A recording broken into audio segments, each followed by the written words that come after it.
Hello, everybody. Students of Karnataka State Open University, Muktaganga Mysore. It gives me immense pleasure, and I take immense pleasure. It's also a great privilege for us, the faculties of the Department of English, to address our students through virtual mode. And it's also kind of a thing which we all have to embrace during this unprecedented time of Corona, COVID-19. So our sincere thanks to the pillars of the university, the administrators, the vice chancellors, the registrar, for creating such a wonderful platform to disseminate our knowledge to our students, the Department of English, Karnataka State Open University. Dear learners, dear students, you all MA first year English students, MA previous, which means MA first year English literature students. I know most of you are from literature background. Most of you come from language background, for which we call as a heterogeneous group, which means the varied group of students. Students come from arts, humanities, social science, commerce, engineering, medicine, all different sectors, the different fields of students, areas of students, different disciplines of students. I welcome you once again. And this is the chairperson, Dr. Nataraju, assistant professor, the chairperson of the Department of English, KSOU Mysore. I'm very glad that you have taken up your course, MA English Literature. And by now, you all have completed your first stage, the second stage of assignments. You have done with your assignments, you have written your assignments, and you have submitted it. By now, you have an acquaintance. You have an acquaintance of knowledge of literature. You are familiar with literature. You are becoming familiar to literature. You are understanding what is literature.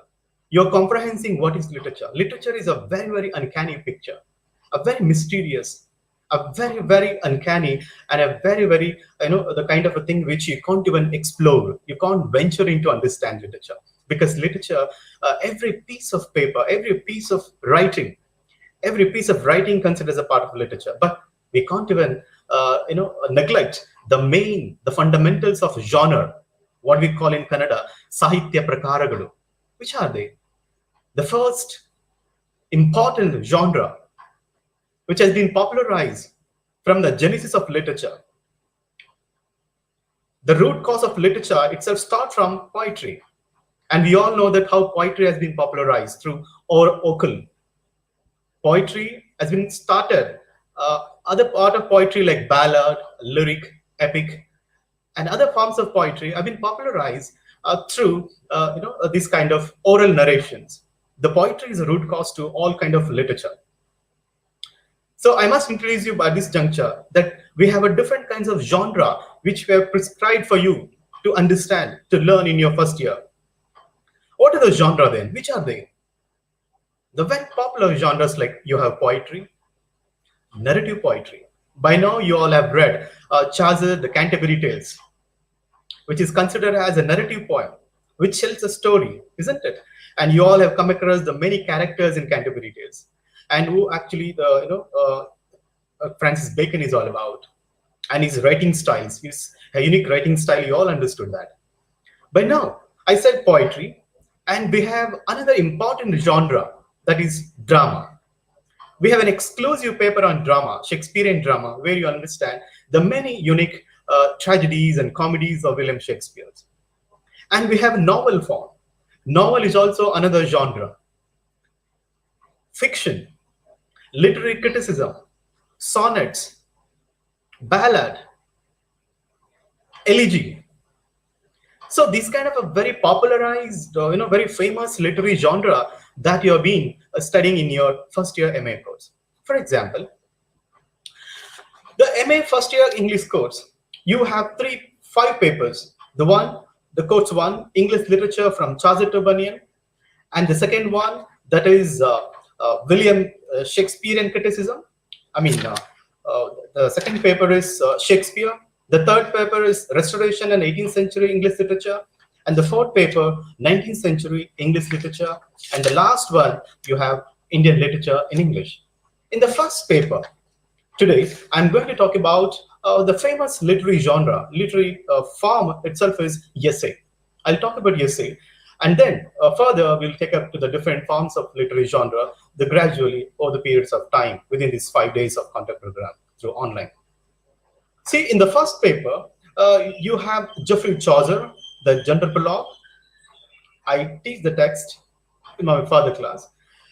And we have important writers like John Milton, Edmund Spenser, John Donne poetry, George Herbert poetry, Andrew Marvell poetry, and then the Book of Job, and Christopher Marlowe's The Death of Faustus, Ben Jonson's Wolfene, and Milton Lycidas, and many other texts, and Francis Bacon's Of Studies, Of Travel, and Of Ambition. So these are the things that you study in your first paper. And then, see, I must tell you, the purpose of literature. The literature evinces, the literature extends the value of human life that you're all aware of. The purpose of literature is to convey the practical moralities. So literature captures life as it is in its writings. So literature doesn't always deal with something larger than life. No. Literature matters what life matters. This is a famous quotation. Literature matters what life matters. Whatever we come across in our day-to-day life, we read in literature. Dear learners, by now, I stopped giving a little introduction about this course. And now, coming back to how English literature has been popularized. And what about the Old English, old literature? What is the root cause? How literature has been popularized? Because since it's the first day, the first class, I must tell you something about how English literature popularizes. See, you all should be aware of the Old English and the Anglo-Saxon period. During that period, how the English language popularized. Those were the days when the Christian poetry and prose began. So English literature started with the Christian poetry and prose, because we know that English language, the British language, it is started with the Christian values, Christian tradition, Christian culture.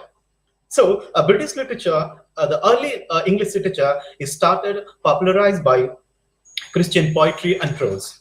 This very important. That means we somehow we are understanding the basic, the basic culture of the British in our entire English literature. But today literature has a different facets. We have Indian writing English, we have American literature, African literature, Caribbean literature, Australian literature, and we have gone such an extent to understand even like post-colonial literature and Aboriginal writings and diaspora writings. And today we have a very popular genre, that is literary criticism and literary theories. So the very idea of literature has been completely extended into a different genesis, different extension. Like today, what we call as a pulp fiction, a science fiction, and literary theory, and so on. So English literature, it started with the poetry and prose, and there we shouldn't remember there is one epic, the first epic called Beowulf. I'm giving you the ground, the base of English literature, because we need to understand at this crucial time that how English literature has begun. Okay, and then gradually we have the age of Chaucer, the way we have many writers like John Wycliffe, William Langland, and John Gower, and many other writers. And after that, Canterbury Tales, the classic narrative poem of Geoffrey Chaucer, which capture the entire 14th century English life. That is a kind of a magnum opus, the kind of a masterpiece text which capture the entire 14th century life. Okay, and gradually we have 15th century when we have writers like Thomas Malory, and who popularized the ballad form. Ballad is also a kind of a poem which tells a story. And we have Renaissance period, Renaissance in the sense like restoring our cultural values, and then we have Elizabethan age, the where Shakespeare and the Marlowe and the Francis Bacon and many other famous writers appear. And after that, we have the development of drama, Dr. Faustus by Christopher Marlowe. and Duchess of Amalfi, and many other dramas have been popularized over a period of time to 14th century to 15 and 16, 17, 18, 19, and 20, and today we are in 21st century. Oh, so over the journeys of the 14th to 21st century, there I must tell you some of the few classics texts of English literature. They have become very important to understand. I said the Beowulf, the first epic. It is a kind of a which gives which paved the way for gateways, which gave the pave way for many literary forms, influenced many writings. Beowulf, the first epic, and after that we have a very crucial text like important text like the Fairy Queen in English literature. And after that, we have William Shakespeare's writings. We all know that his writings are called as classics in English literature. He's known for his tragedies. He's known for his sonnets and other forms of writings. And later on, we have John Donne, the metaphysical poet, who known for his using the wit, metaphysical conceits and wit and hyperboles in the poetry. So during the time of early 14th to 15th century, the poetry has got a very predominant role. Poetry kept highest forms of writing. Even when you read Aristotle's and Plato's writings, they all consider the poetry is the highest forms of writing. They are given a significant role to the poetry, isn't it? And then gradually we have Cavalier poets like Thomas Carew, the John Suckling, and Robert Herrick. So these are the further writers. And after that, we have a Robert Burns, John Milton, Francis Bacon. Today, I'm going to teach you two essays of Francis Bacon, that is Off Travel and Off Studies. Off Travel and Off Studies. And much before I get into my text, I must give you an overview of entire English literature. Because unless until if you do not understand how the English literature has been developed over a period of time, and mere reading of the text doesn't need the purpose. Hope you all understood how the base is very important. The base is important for any of area of literature, any discipline for that matter. So and then we have a Bacon, and gradually we have writers like John Dryden, John Bunyan in the 15th century, and Alexander Pope in 16th century, and Daniel Defoe and Addison Steele. They're the good writers, and Jonathan Swift, who known for his the kind of a utopian writing, who brings the kind of an imaginary world in his writing. So Jonathan Swift, Samuel Johnson, and I'm telling you only a few major writers in English literature over the period of 14 to at present. I just tell you, it gives you an overview to people. And we have Oliver Goldsmith and the best writers. I mean, after that, the Gothic romance, how it has been developed. Gothic in the sense the kind of the kind of a blood chill, the haunted house, the kind of the bringing the spirits, the devil. Subject matters, so that capture the Gothic traditions. So after that, we have the writers like gradually I just tell you William Blake, and he's one of the significant symbolist poet known for his outstanding poem like the Tiger, you all are aware of, and the London poem. So Blake, and after that 19th century poets like we have a Wordsworth, and whose text, the Prelude, has become a kind of a classic in the history of English literature. Prelude, and the Independence, Resolution Independence, the Michael, the Wordsworth, Daffodils, and other poems, and Samuel Coleridge, and many other writers, and Jane Hastings, and many other very outstanding English writers we have come across over a period of time from 14th century till at present. But now, without much further ado, without further delay, let me come back to the text that I'm going to deal with today, people. Who is the writer? He is none other than the Francis Bacon. You all are aware of him. Francis Bacon is such an outstanding writer, essayist. He is called as a father of English essayist. You all know that. Francis Bacon, he is called as a father of English essayist. Essay, I told you, is a genre. For example, how the Oxford English Dictionary defines the term essay. How does it define? The term essay has been defined as a short composition on any particular subject, a piece of writing on any particular subject, a short piece of writing about a particular subject matter. For example, travel. He writes on travel. He writes on love. He writes on friendship. He writes on studies and many other concepts. He writes on marriage. So he talks about the entire, the mundane life subject matters, Francis Bacon. And then come back to his writing. Bacon is known for the kind of a form that he has created. Every writer have their own genuine writing form. So, Bacon's writing form style is considered as epigrammatic and aphoristic writing. Epigrammatic, I repeat, epigrammatic. Epigrammatic. Epigrammatic style and aphoristic. What is this epigrammatic and aphoristic writing? Because every writing is a form. Without the structure, without the form, without the stylistic reading of any literary text, the mere analysis, it's not fulfill the the basic essence of any writing. For example, if it's a poetry, it must have certain stylistic approach, rhyme scheme, for example. The drama, there are chorus, short dialogues, novel descriptions, long descriptions. So what happened when it comes to essay?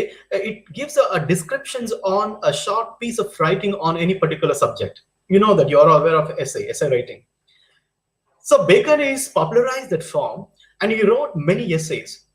And in the history of English literature, Francis Bacon's a philosopher. He's a statesman. He's a philosopher and a statesman who popularized his essays or captured the essence of world literature. Without reading the Francis Bacon essays, understanding the practical wisdom, the values, ethicality, the moral will not be fulfilled in terms of comprehensive level. Then what is this all about? What is this practical wisdom, practical morality? What is this epigrammatic? What is this aphoristic style? Epigrammatic and aphoristic antandre, which means writing. For example, if it is an essay, it is a completely concise, ಸಂಕ್ಷಿಪ್ತ ಅಂತ ಹೇಳ್ತೇವೆ. ಹೇಳೋದನ್ನ ಒಂದು ಲುಸಿಡ್ ಆಗಿ ಹೇಳುವಂಥದ್ದು, make it a very clear, concise form.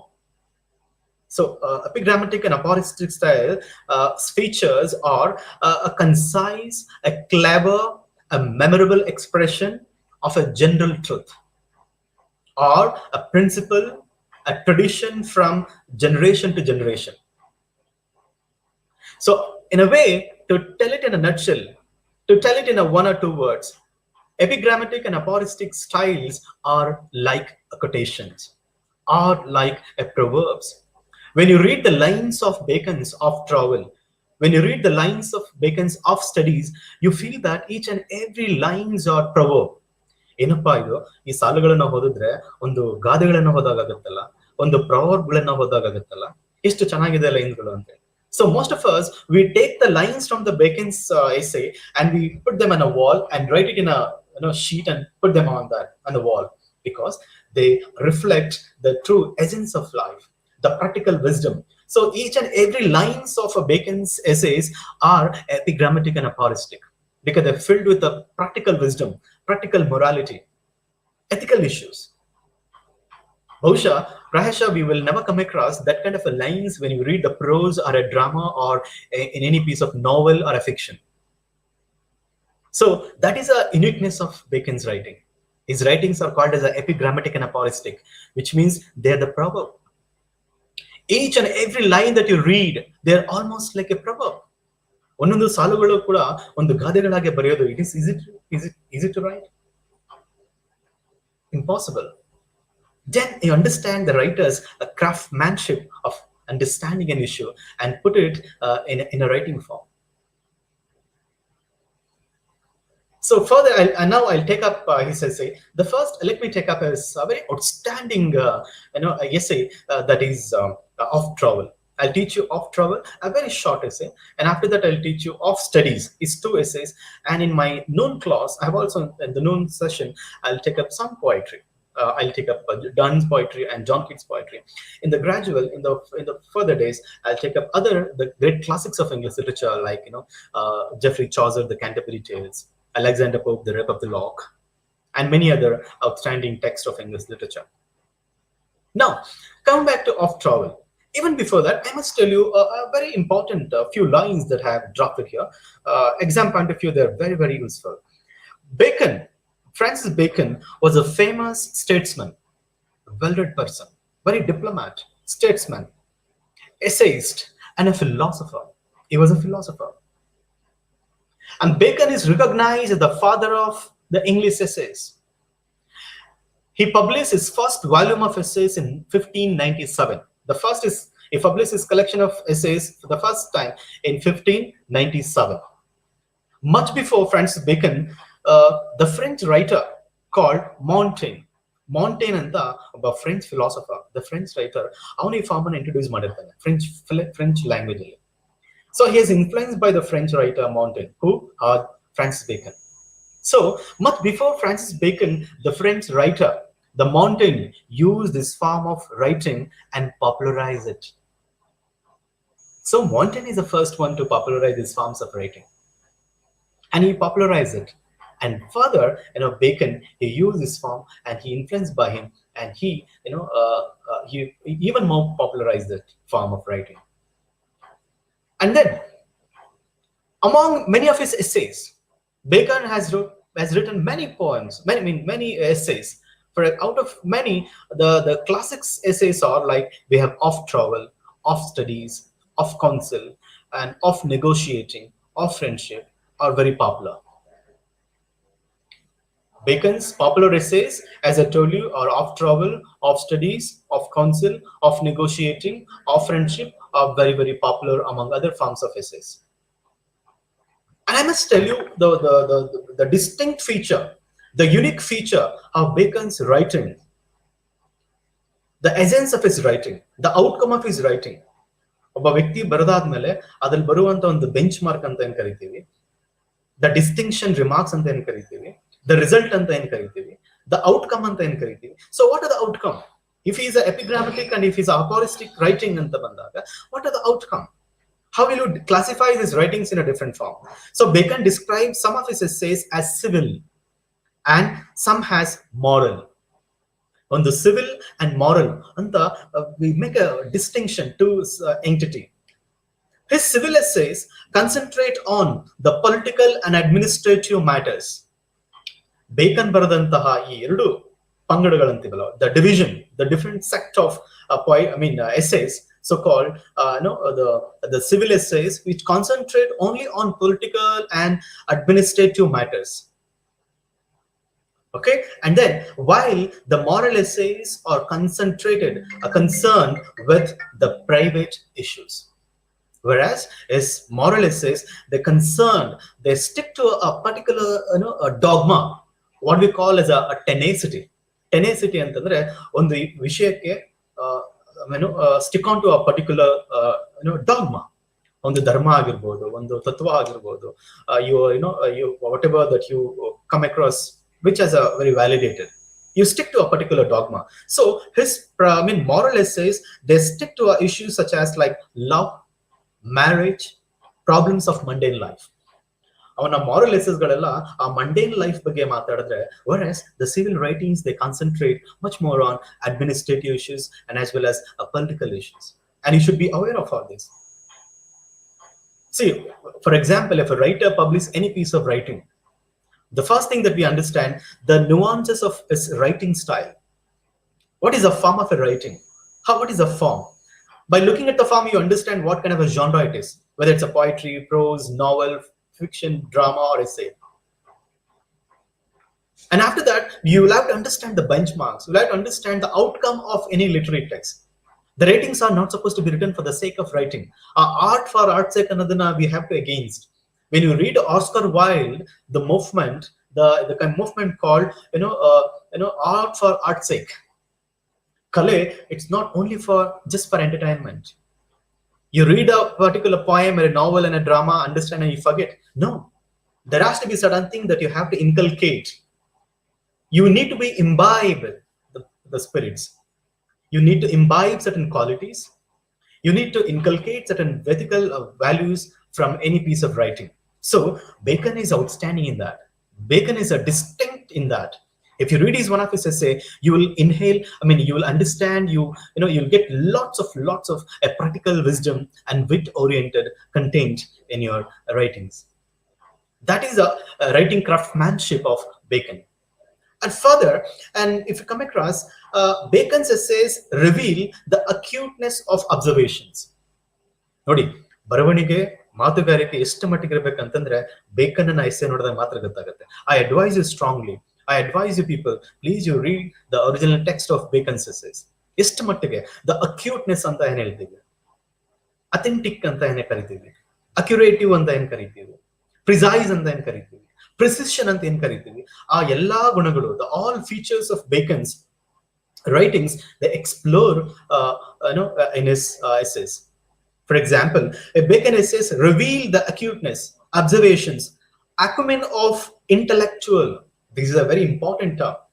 If you're listening me, please you make sure that if you are getting me, you can just drop a message through your private chat. Are you getting me, dear students? You understand? Hope you're all getting me.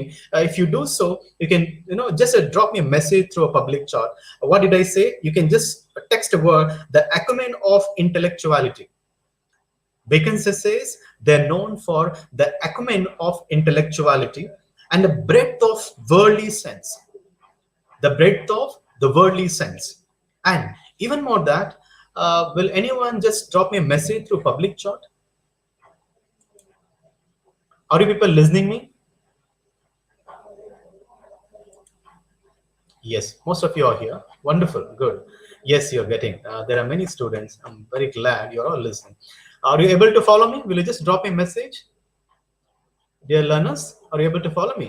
What did I say? I use the word that, the word, the acumen of intellectuality. So Bacon essays are such that, yes, thank you. Suchitra Shetty, you said you are following it. Wonderful. Bacon's essays are, they are revealed acuteness, observations, acumen of intellectuality, and breadth of worldly sense.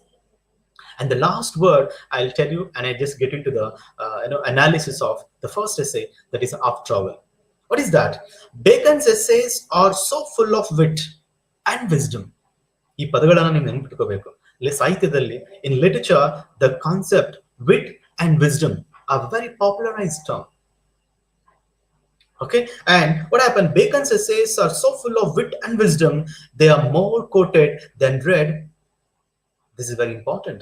They are more quoted than read ಅಂತ ಹೇಳ್ತಾರೆ. ಅವನ ಸಾಲುಗಳನ್ನ coat ಮಾಡ್ತೀವಿ ಹೊರತು most of them have not read it. That is a pity of all readers. A pity to our readers. Readers, they quote from his lines. I tell you, there are many quotations from this text. I mean, of course, each and every line. But the importantly, and the pity is the reader, they just quote the lines from his text, but they haven't read it completely. I wish they must have read all. I wish all of you have read these essays which have been prescribed for your study. That is of travel, of studies, and of ambition. Now, getting back to the present essay, how does it talk about? The present essay, which I'm going to teach you now, this is of travel. Of travel. In of travel, I'll just get back to the mere analysis of the text, because so far I have explained you people. So now I'll just go over the summarized form, whatever you say, the conceptual analysis. See, this is what happens.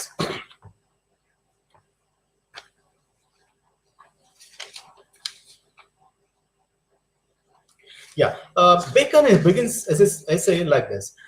For the younger people, travel is a part of their education.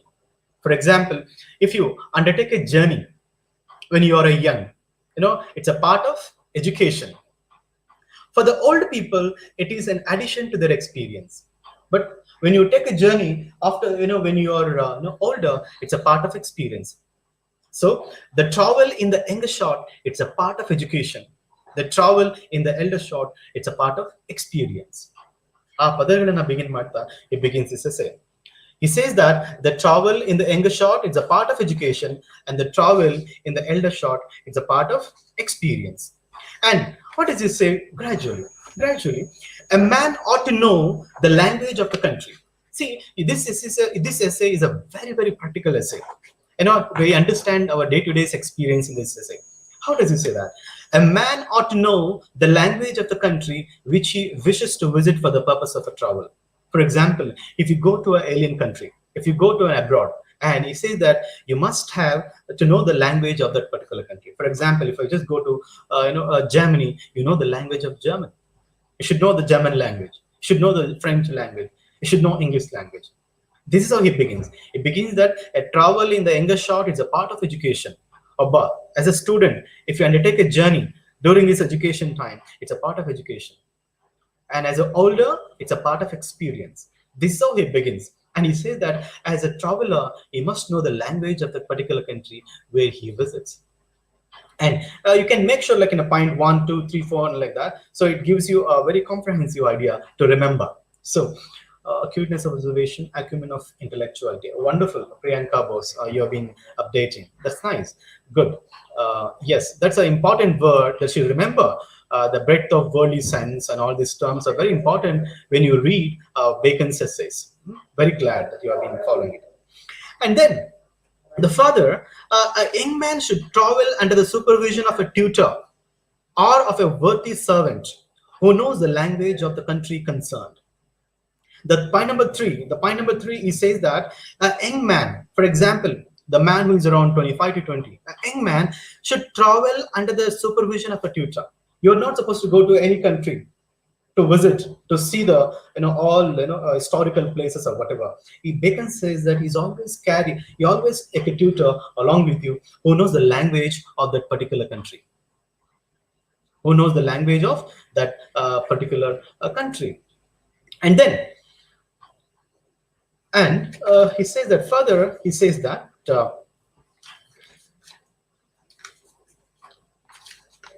the tutor or the servant should be able to tell the young man what things are worth seeing in that country. The next point that the Bacon says that whether the tutor or the servant, whomever will accompany the traveler. For example, if a traveler accompanied a tutor, accompanied a servant, he says that they should be able to tell the young man what things are worth seeing in the country. It's better to take somebody who is experienced, who are familiar with the place, or acquainted with the place. That's what the Bacon advised. They should know that. And what kind of acquaintances you should make, whom to meet, and the acquaintances that you should make, and what are the benefits, such as special training or learning can be derived from the travel in that country. So a traveler and the servant and the tutor, they should be familiar with the entire place so that the purpose of the travel will be fulfilled. And then gradually he switch over to another ideas. What is the another idea he switch over here? He advises the traveler, a traveler should keep a diaries when they make sea voyages. A traveler, he should keep a diaries when they go for sea voyages. What is the sea voyages?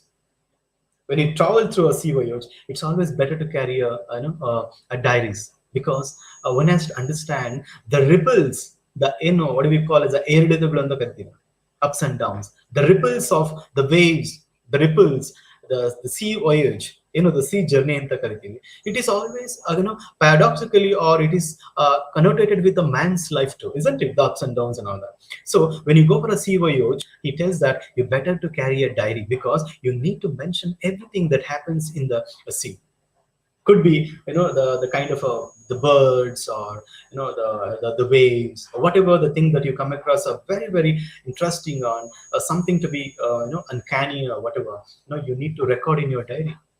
That's what Bacon says that. He says that, but no diaries are maintained by those who travel on the land. But when we do a journey to travel on a land, we don't even maintain. So Bacon advises that maintaining the diary when you go for a travel, a journey, is a very, very essential. And gradually, it is desirable to keep a diary while traveling on land, also because there is much that needs to be recorded in the course of one's travel. It's a very indispensable, it's a very crucial, which is a very neutral when you keep a diary, when you even go for a travel on the land too. For example, if I have to go to places like Bijapura and Gulbarga and other historical places, do we carry a record book or a diary with us? I mean, most of them probably they don't even. But Bacon says that it is always best to record when you go for a travel. For example, most of you are taking notes in the classroom. important word that you have been taking out. So it's always better to maintain a diary. That's what he advises. And gradually, he shifted his the voice or his explanation to a different other concept. What is that? A traveler should make it a point to visit such places as royal courts. Abba, traveler, a traveler must visit to a places such as royal courts. On the what do we say as a palace and then because if a person comes to Mysore, you will never return unless you are visiting the palace, isn't it? You must watch a palace and go. So the first priority you should give to the historical places. So what happened here? The Bacon advises to the traveler that a traveler should make it a point to visit such places as royal courts. A royal courts can visit Mount Baker. And then the courts of justices. The way people get the justice, the courts of justice, you should visit. And when they are in session, especially when the courts are in session, you should visit to the courts, he says. And then the ecclesiastical assemblies where a lot of debates are going on, where the intellectuality is being debated, sharing from one from another, and the churches, the monasteries, the city walls, and ancient monuments, and the ruined ruined buildings, libraries, colleges, harbors, shippings, houses, gardens, and whatnot. The treasuries of jewels, and many other. So Bacon advises that you should always make an appointment to visit such a historical places, especially like royal courts, court of justice, and and many other ancient monuments and other things. He's advising to the traveler. The further he says that it is not essential for the traveler to witness the trains procession, the feast, the weddings, the funerals, executions, and not to give a prime importance for such things, which are the triumphs, processions, the feast, celebrations. They're not much important. The important thing are to look at the ancient buildings, ancient monuments. That means he gives a priority for the best priority to the ancient things, traditions. One has to understand the traditions. Regarding the tradition, there are many writers who spoke about traditions in English literature. So Bacon gives a more important prominence for traditions here. And then what does he say that a traveler should carry a guidebook describing the country? And today we all have these road maps. You have Google map and all that. But those are the days. It's written in early 15th to 16th century. So he says that a traveler should carry a guidebook which describes the country, and that is important, and which he is visiting. And then he should not stay long in one city or a town. A traveler should not stay in one place, and he should keep changing his lodging from one place to another place. And he says that when abroad, he should avoid the company of his own countrymen. Why? Bacon advises that when you go for a travel, and you should avoid your own countrymen. Probably you may not enjoy with them. You may not, they will never give you the liberty to enjoy the monuments, enjoy. There will be no scope for this arbitrariness. ಸ್ವತಂತ್ರವಾಗಿರೋಕೆ ಕಷ್ಟ ಆಗ್ಬಹುದು. So this is what I understood, but perhaps Bacon is right. He says that ಆಮೇಲೆ ಈ original ideas ಕೂಡ germinate ಆಗದೆ ಇರಬಹುದು. For example, if a friend of mine is always come along with me and disturbing, frequent debates and talk, exchanging ideas, probably may not be helpful in terms of creative thinking. So Bacon ಹೇಳ್ತಾರೆ ಅಂದ್ರೆ he tells that avoid a company of his own countrymen. Should never go with your countrymen, and he should take a meal at places where he gets the opportunity to meet a large number of people belonging to the country. For example, if you go to America, have your meal where large number of people of America are having. The food could be healthier. That could be the reason. So the kind of a practical wisdom he gives us. Is it not? It's true. It's acceptable. He says that he should take his meal at places where he gets the opportunity of meeting a large number of people belonging to the country which he is visiting, and he says that he should carry letters of recommendations. So if possible, you carry a letter of recommendations from a well-to-do person. It could be politicians and somebody else. That for what reason? Any recommending authority for what? To see the well-placed For example, sometimes they may not even allow you to view certain places. So he says that he should carry a letter of recommendations to a well-placed person, which really help you to see places he desires to see. There are wonderful places like Washington D.C. and other places, wherever could not be not exactly in America, any other parts of the country. And if you carry this letter of recommendations, carry that, probably you may see the places which you desire to see. And then gradually he says that I know there are a lot. I have to take up another essay. So what happens? I just skip one or two content here, and you please read the original text. And then he says that a traveler should avoid quarrel. When you go for a travel, you should not make a quarrels. You should avoid quarrels. These quarrels generally take place over women and the health. Probably these are the trivial issues.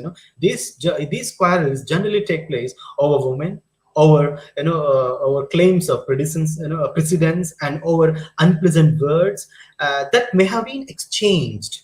The traveler should not keep the company of a ill-tempered person. This is a wonderful example. I mean, of course, we too. We always avoid to be with the ill-tempered persons. Ill-tempered, who gets the wild angry, isn't it? So Bacon advises a traveler should not keep the company of ill-tempered people because they are likely to involve him in their own quarrel. Because they will make you miserable in terms of always indulging in quarreling. So avoid that. That's what Bacon says that.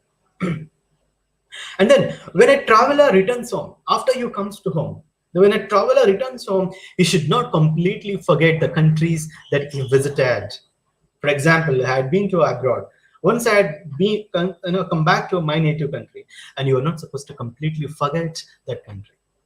Then what is supposed to do? How Bacon says that? When a traveler returns home, you should not completely forget the countries he visited, but should maintain a contact with them by writing letters or some of the acquaintances he made there. Had been in Australia for a week, just for instance, and you come visited and you've seen all the places and you come back. The purpose of the journey fulfills? No. Bacon says that you make some acquaintances. Friendship na madkollo anta. Acquaintance na madkollo anta. After you come back to your country, you should correspondence with them. It's possible, and of course, it's really possible. And Bacon says that contact with them by writing letters to some of the acquaintances he made there. And in the fag end of this essay, and let the fruits of travel appear in a man's talk. The intellectuality has been should be shown once you had been to a country, not through your dress. Nodi America hogi bande, look at my dress, very fashionable.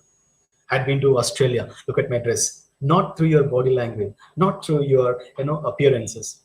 Had been to Switzerland, look at the hairstyle, look at the dress. Not that. The Bacon says that. What does he say? Let the fruits of travel appear in a man's talk. Nimmalli ಒಂದು ಬೌದ್ಧಿಕ ಮಟ್ಟ ಬಂದಿರಬೇಕು, ಒಂದು intellectual growth ಆಗಿರಬೇಕು. There has to be a transcend from a personal to a kind of a transcendental values, some maturity, some kind of intellectual acumen should be developed. Anta Bacon ಹೇಳ್ತಾರೆ.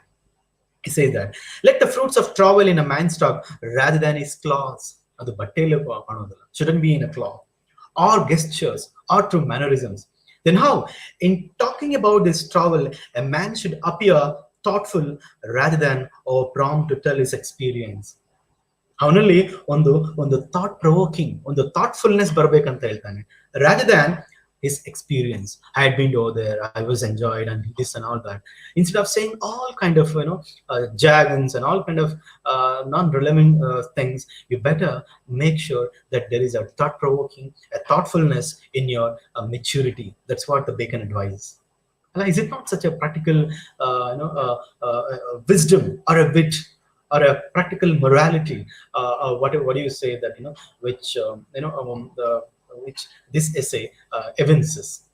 Evince ಅಂತಂದ್ರೆ ಈ ಒಂದು essay ಅದನ್ನ ನಮಗೆ show ಮಾಡುತ್ತೆ. It's a ಪ್ರದರ್ಶಿಸುತ್ತೆ, evinces that ideas. And then the last but not the least, he may borrow some of the foreign mannerisms. invariably, otherwise you may be borrowed some mannerisms of the foreign, but you should not completely discard the manners of his own country. ಆದರೆ you cannot forget the mannerisms of his country. ನಮ್ಮ root ಅನ್ನ ನಾವು ಮರೆಯೋಗಿಲ್ಲ, the tradition ಅನ್ನ ಮರೆಯೋಗಿಲ್ಲ. See how matured statement is this. The last line of Bacon's essay. How does he say that? He may borrow some of his foreign mannerisms, but he should not completely discard the manners of his own country. It's not right for him to replace his native manners by the foreign manners. So originality is important. Originality is absolutely important. That's what Bacon says in this essay. And now, I must tell you now another essay that is off studies. So hope you all understood his first essay, that is off travel. Now, off travel ನಿಮ್ಗೆಲ್ಲ ಅರ್ಥ ಆಗಿದೆ ಅನ್ಕೊಳ್ತೀನಿ. And off travel, it is such a essay, which gives you a kind of the worldly wisdom that by now you are all aware of. And shall we get into the next essay, that is half studies? Okay.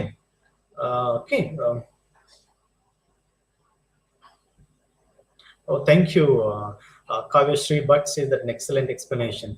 Thank you. It's a compliment. I'm glad that you are able to follow it.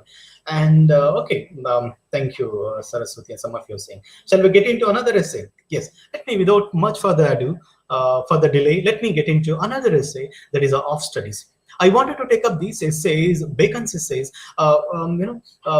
deliberately. The reason is that you people, the literature student, literature pupils, literature student must aware of the basic essence of literature. ಸಾಹಿತ್ಯ ನಮ್ಮನ್ನ ಏನು ಗುಣಪಡಿಸುತ್ತೆ, what ಸಾಹಿತ್ಯ provides us, the contributions of ಸಾಹಿತ್ಯ, literature is what? The first and foremost, it should gives you a kind of an instruction, what to do, what not to do. Isn't it? That's what. So that's the reason I took up this particular these essays.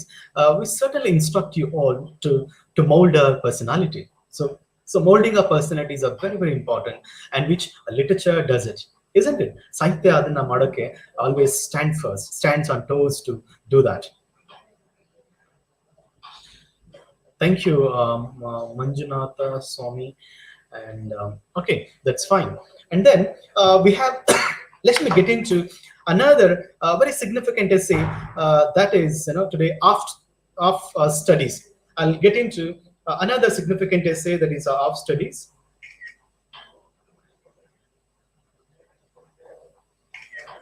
So coming back to off studies, so this essay is written in an epigrammatic style. I also told you this essay written in a epigrammatic style.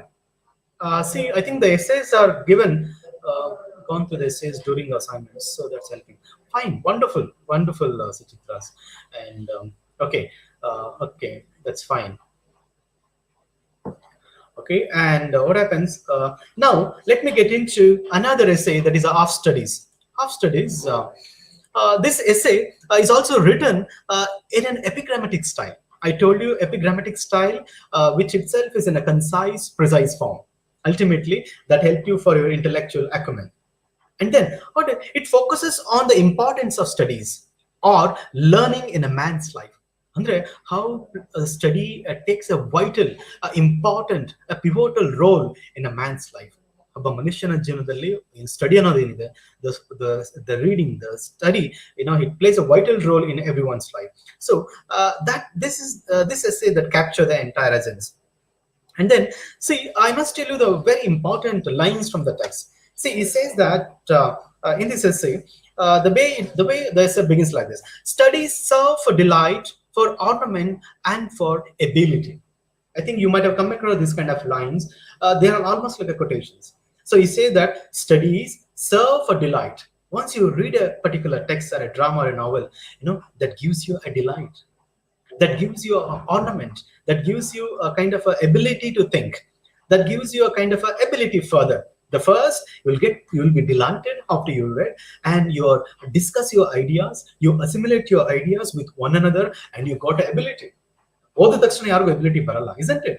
The moment you understood the text, you won't be able to have a authoritarian the power in a text, unless if you debate or discuss with somebody else. Could be with your teachers, could be with your friends.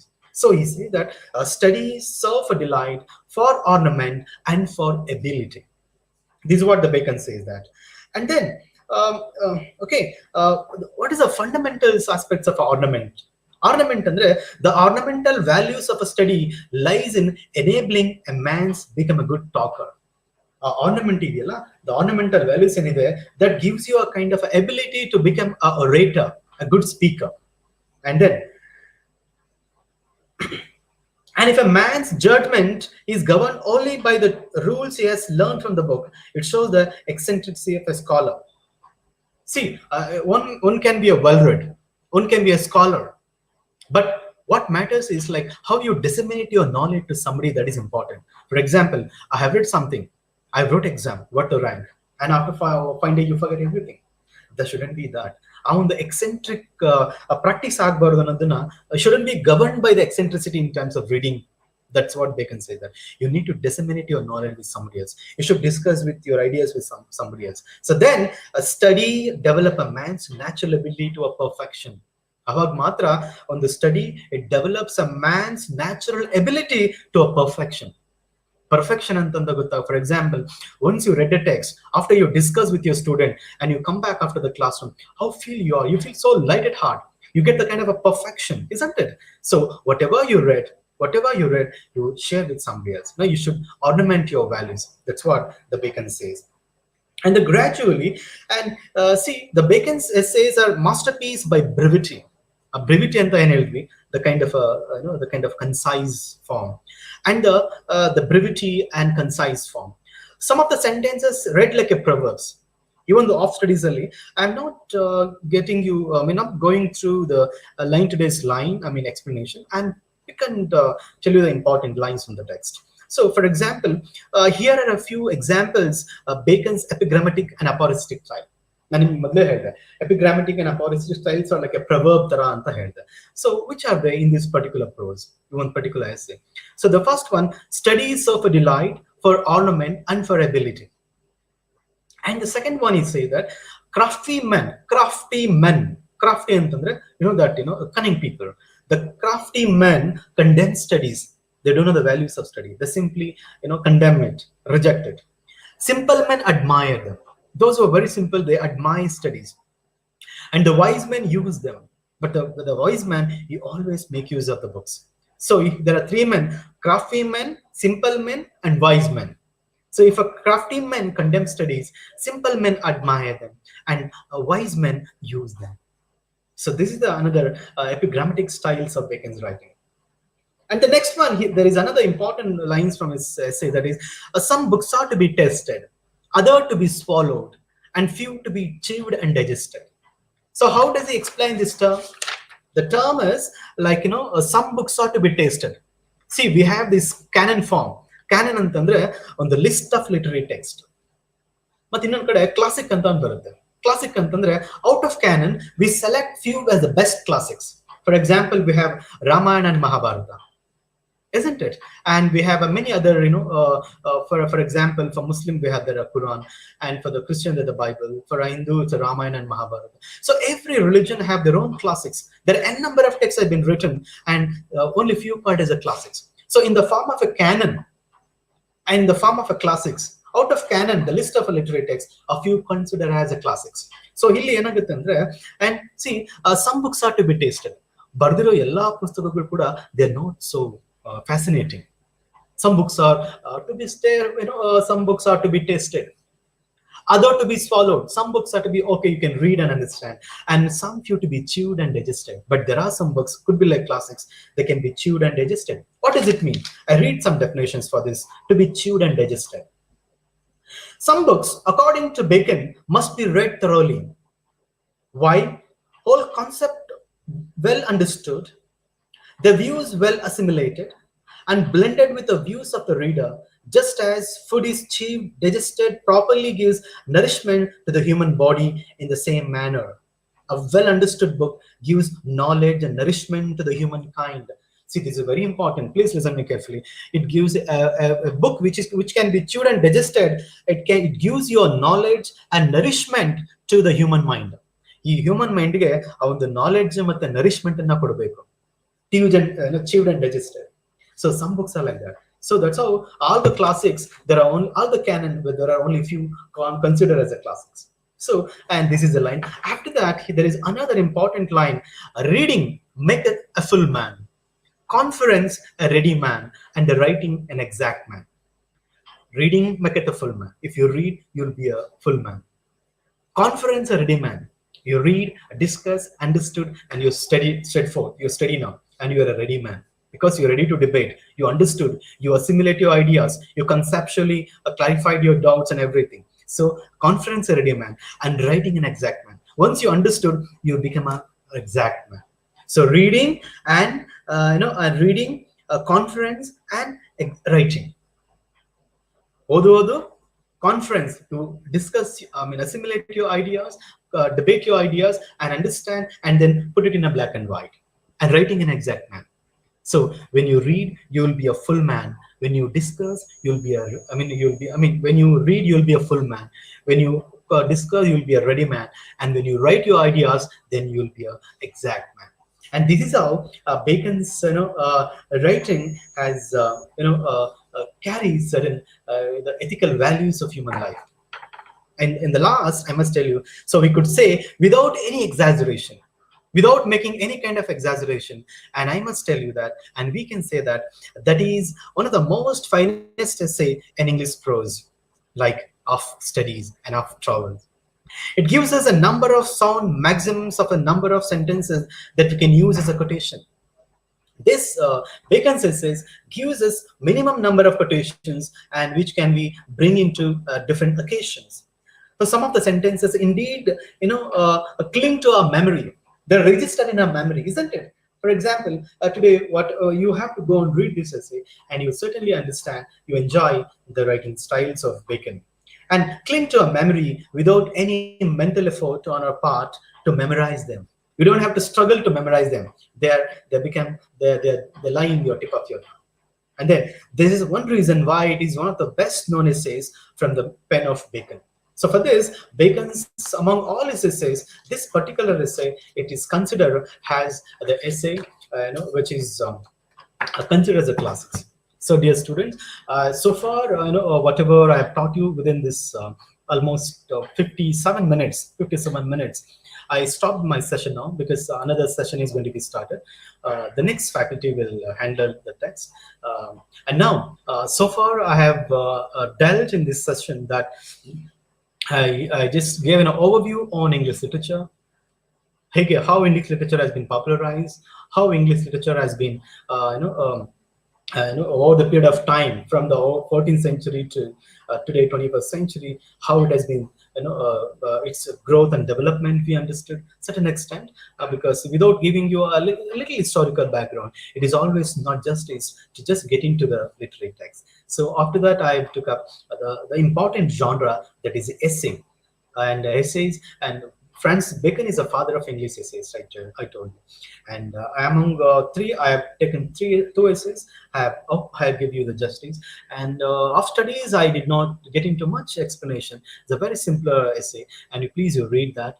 And both of them are very simple in their approach, the language, and they're filled with a lot of practical wisdom and all that. And of studies and of travel, there is one more essay called Of Ambition. It's also very simple, and you read yourself. And so I'm going to stop this session now, and by teaching Francis Bacon in the first day of the classes of online, the virtual mode.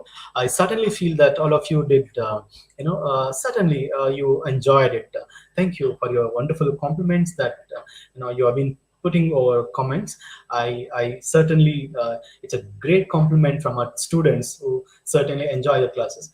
And further, noon I have a class, so then I'll take up some poetry. I'll take up this kind of a simpler form, like a poetry essays in the beginning of my hearts, just to make sure that you need to have a kind of an affinity towards literature, because literature is an inclusive world.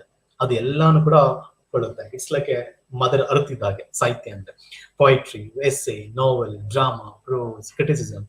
In the first topic, I have taken these two simpler genre, and probably tomorrow onwards, I may take up a drama by Christopher Marlowe, and gradually the different other important texts like the Canterbury Tales and the Rape of the Lock and many other important literary genres.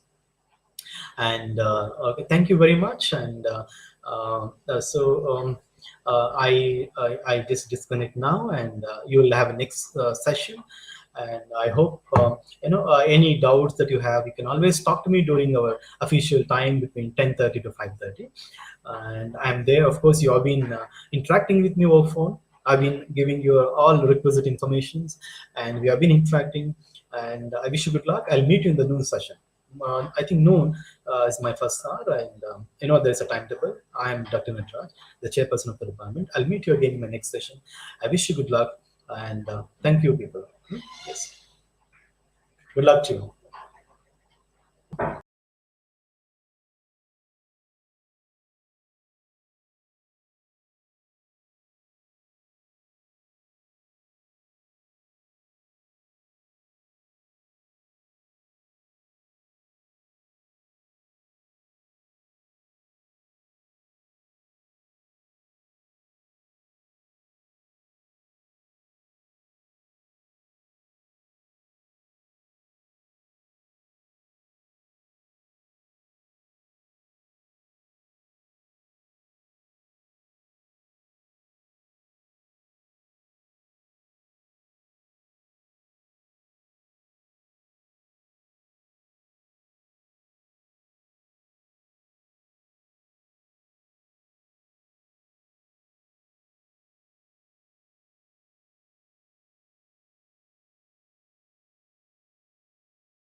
Okay, can go ahead.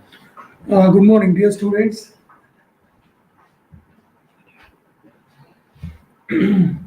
I welcome you for the second session of this previous MA class in for the year 2020-21. Coming to today's session, I'll be dealing with one important epic in the English literature that is called as Paradise Lost by John Milton. Before commencing the class, before looking into the text, let me tell you what exactly is an epic. So, an epic is a long poem, typically one derived from ancient oral tradition, narrating the deeds and adventures of heroic legendary figures of past history of a particular nation. So, what I mean by epic is as a long poem, typically of oral, one derived from ancient oral tradition, narrating the deeds, narrating the deeds and adventures of heroic legendary legendary figures of past history of a particular nation, legendary figures or past history of a particular nation. So this particular epic called Paradise Lost was published in the year 1665. It almost took 7 years for Milton to complete this gigantic work.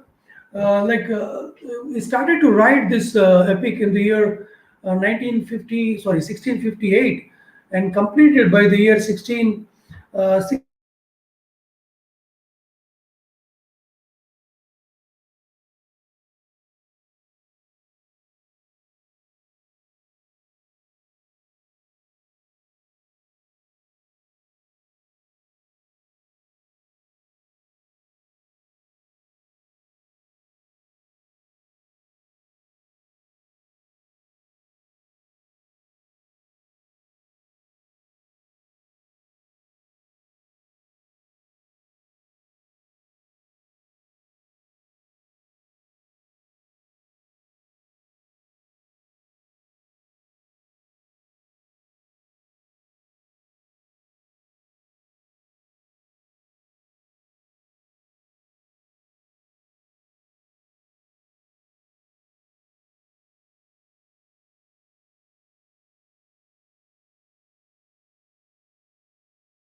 ಅಲ್ಲೇ ಬಂತು. Is that okay? Fine, go ahead. Good morning, dear students. Since I had lost the network due to some technical problem, uh, as I told you a few minutes earlier, that I'm going to speak on an epic in the English literature, the first epic and the only epic written by written by John Milton. The title of the epic is Paradise Lost. You have this text in the paper titled Chaucer to Bunyan. The previous paper, that's the paper one, course one paper, Chaucer to Bunyan. So there you have this paper, this particular text, sorry, Paradise Lost. As I told you, this is an epic which was published in the year 1665. It almost took 7 years for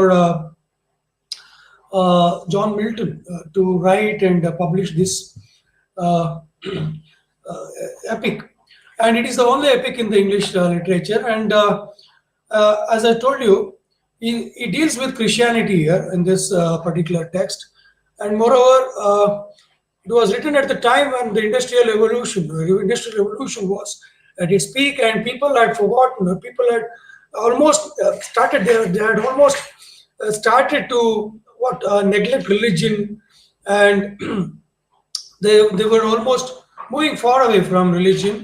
And he thought like it is high time for him to speak about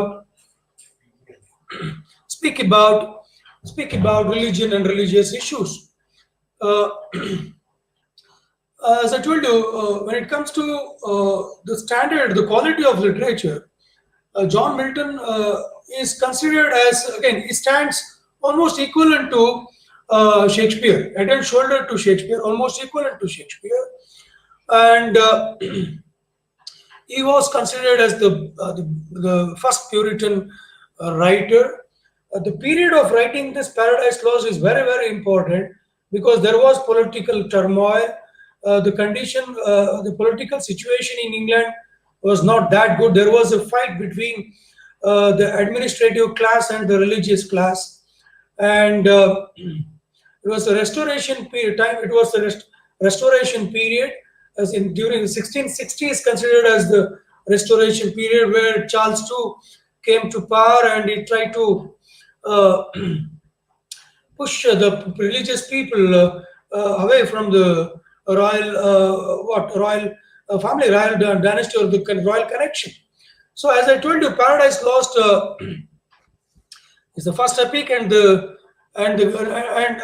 it is considered as the classical text, which is in blank verse, it's a as I told you, an epic is a long poem. A long poem, typically one that derived from ancient oral tradition, narrating the deeds or adventures of the legendary figures of past history or of a nation. You know, we have our own Ramayana and Mahabharata as the classical epics in our Sanskrit literature, and you have Homer's Iliad and Odyssey, and and Virgil's Aeneid. These are the famous epics that you see in the world literature: Virgil's Aeneid, and in Greek literature you have Homer's Iliad and Odyssey, and in our own Sanskrit literature we have Mahabharata and Ramayana, the epics. You know, the epics normally they reflect the classical tradition or the culture. They reflect the great adventures of the legendary figures. So for Indians, the Kauravas or the Pandavas or even Krishna, they are the legendary figures. We take them, we use them as day-to-day example for in our routine life, isn't it? To say something. So when it comes to hypocrisy, cunning nature, we give the example of Shakuni. When it comes to loyalty, when it comes to charity, we give the example of Karna, isn't it? So when it comes to smartness, intelligence, we speak about Krishna. When it comes to bravery, enthusiasm, We use the example of Arjuna, right? So in that way, these are all the legendary figures. And normally epics, we derive the epics. We have derived epics through oral tradition. Through oral tradition, they have been orally passed from one generation to another generation. And Vyasa wrote Ramayana and Valmiki wrote, Valmiki wrote Ramayana and Vyasa wrote Mahabharata. You all know, you are very well aware of it. So, as I told you, Paradise Lost is the first epic which is classical in form. He has adopted classical form or the classical style of what he has adopted a classical style. He has given a shape, a classical shape or classical style. He has adopted the classical style while writing this epic. The classical, which is the classical style for us, for Indians, Greek literature is considered, sorry, Sanskrit literature is considered as the classical literature. For us, for all the other local languages of India, Sanskrit is considered as the classical language.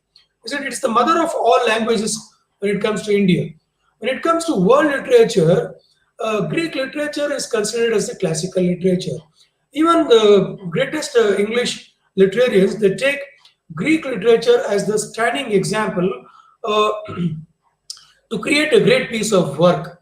As I told you, Paradise Lost is classical in form. He has adopted the classical style while writing this epic, and English in medium. English in medium. He has used English as a language to communicate something. He has used classical technique, classical style. He has adopted the classical style while writing this epic. At the same time, he has used English as a medium to communicate communicate something, to communicate the grand religious issues. At the same time, again biblical in subject. So as I told you, Paradise Lost speaks about Christianity. Speaks about Christianity. He wants to vindicate the ways of God. He wants to showcase the grandness of God. He wants to tell the people of his generation that God is omnipotent. You cannot neglect God or religion. Or religion. You know what happened after medieval period, after Renaissance? Man started to think negatively about God, about religion. Man started to adopt what scientific temperament. He started to think logically, rationally. That is the reason why he started to neglect religion and God. So many scientific discoveries, scientific innovations, geographical discoveries took place during Renaissance period, and you can see the reflection of Renaissance period on even on literature, particularly.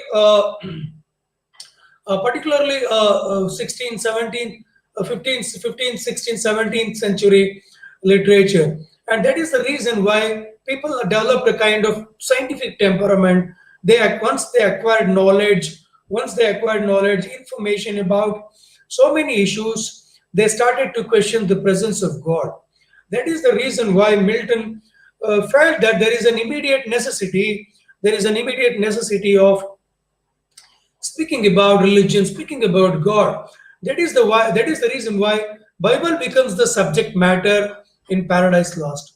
Bible becomes the subject matter in Paradise Lost. He has adopted all the features, all those features of an epic. An epic should have great characters of great greater magnitude, isn't it? Greater magnitude, and it has to be larger than life.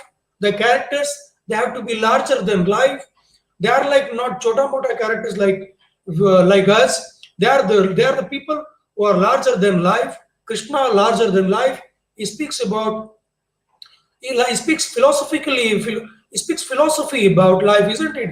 When it comes to Bhagavad Gita, you can see Krishna speaks so many philosophical issues, isn't it? So what I mean to say is, people or the characters that you see in epics, they are larger than life. They are of greater magnitude. They are of greater magnitude, and they stand for entire humanity or human race or the mankind. They will be representing the mankind. Krishna speaks about karma. isn't it? Karma theory in Bhagavad Gita. So in the same way, in Paradise Lost, as I told you, John Milton's intention is very, very clear. He wants to exhibit what the greatness of God.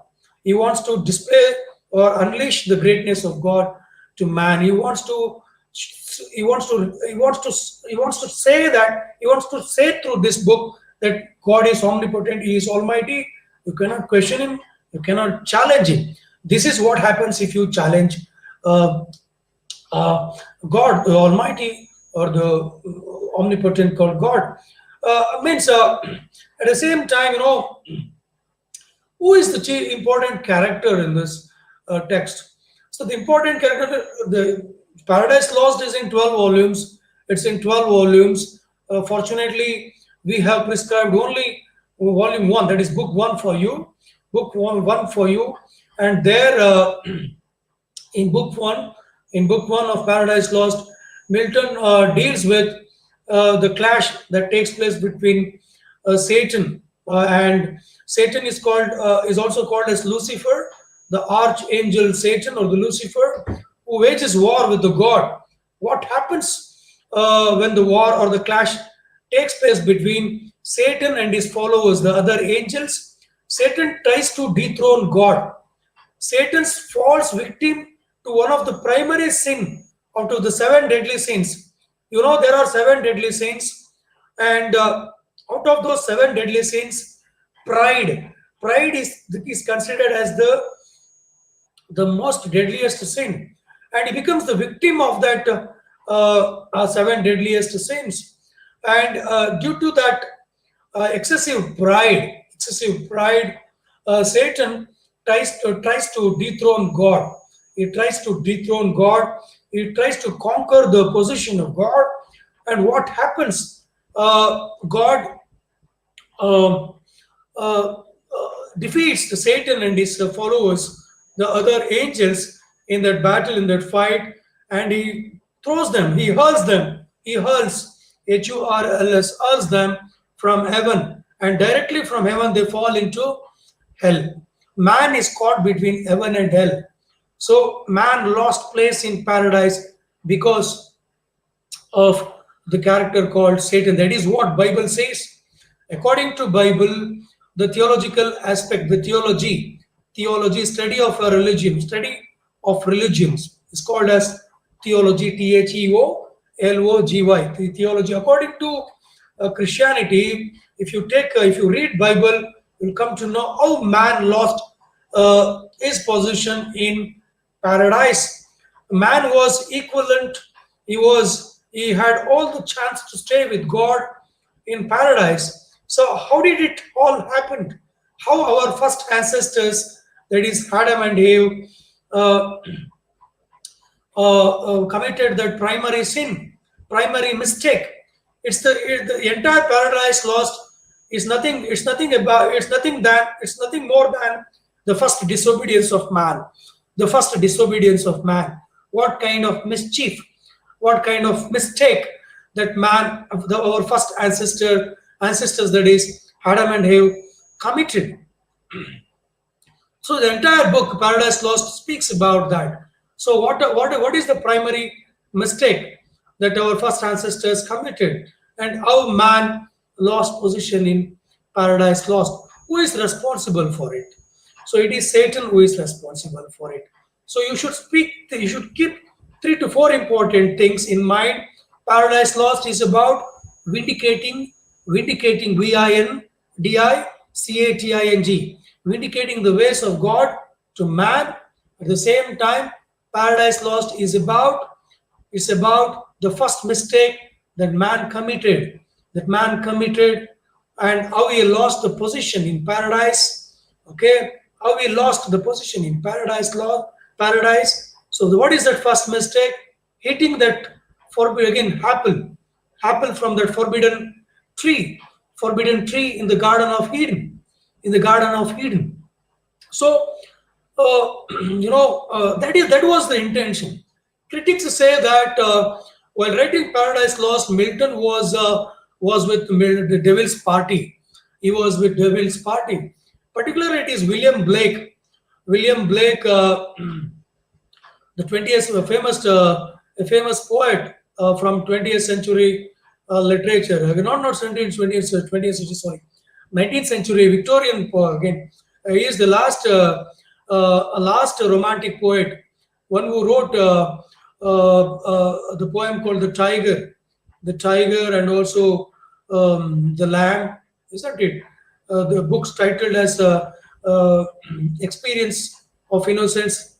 Okay, so there you can speak again.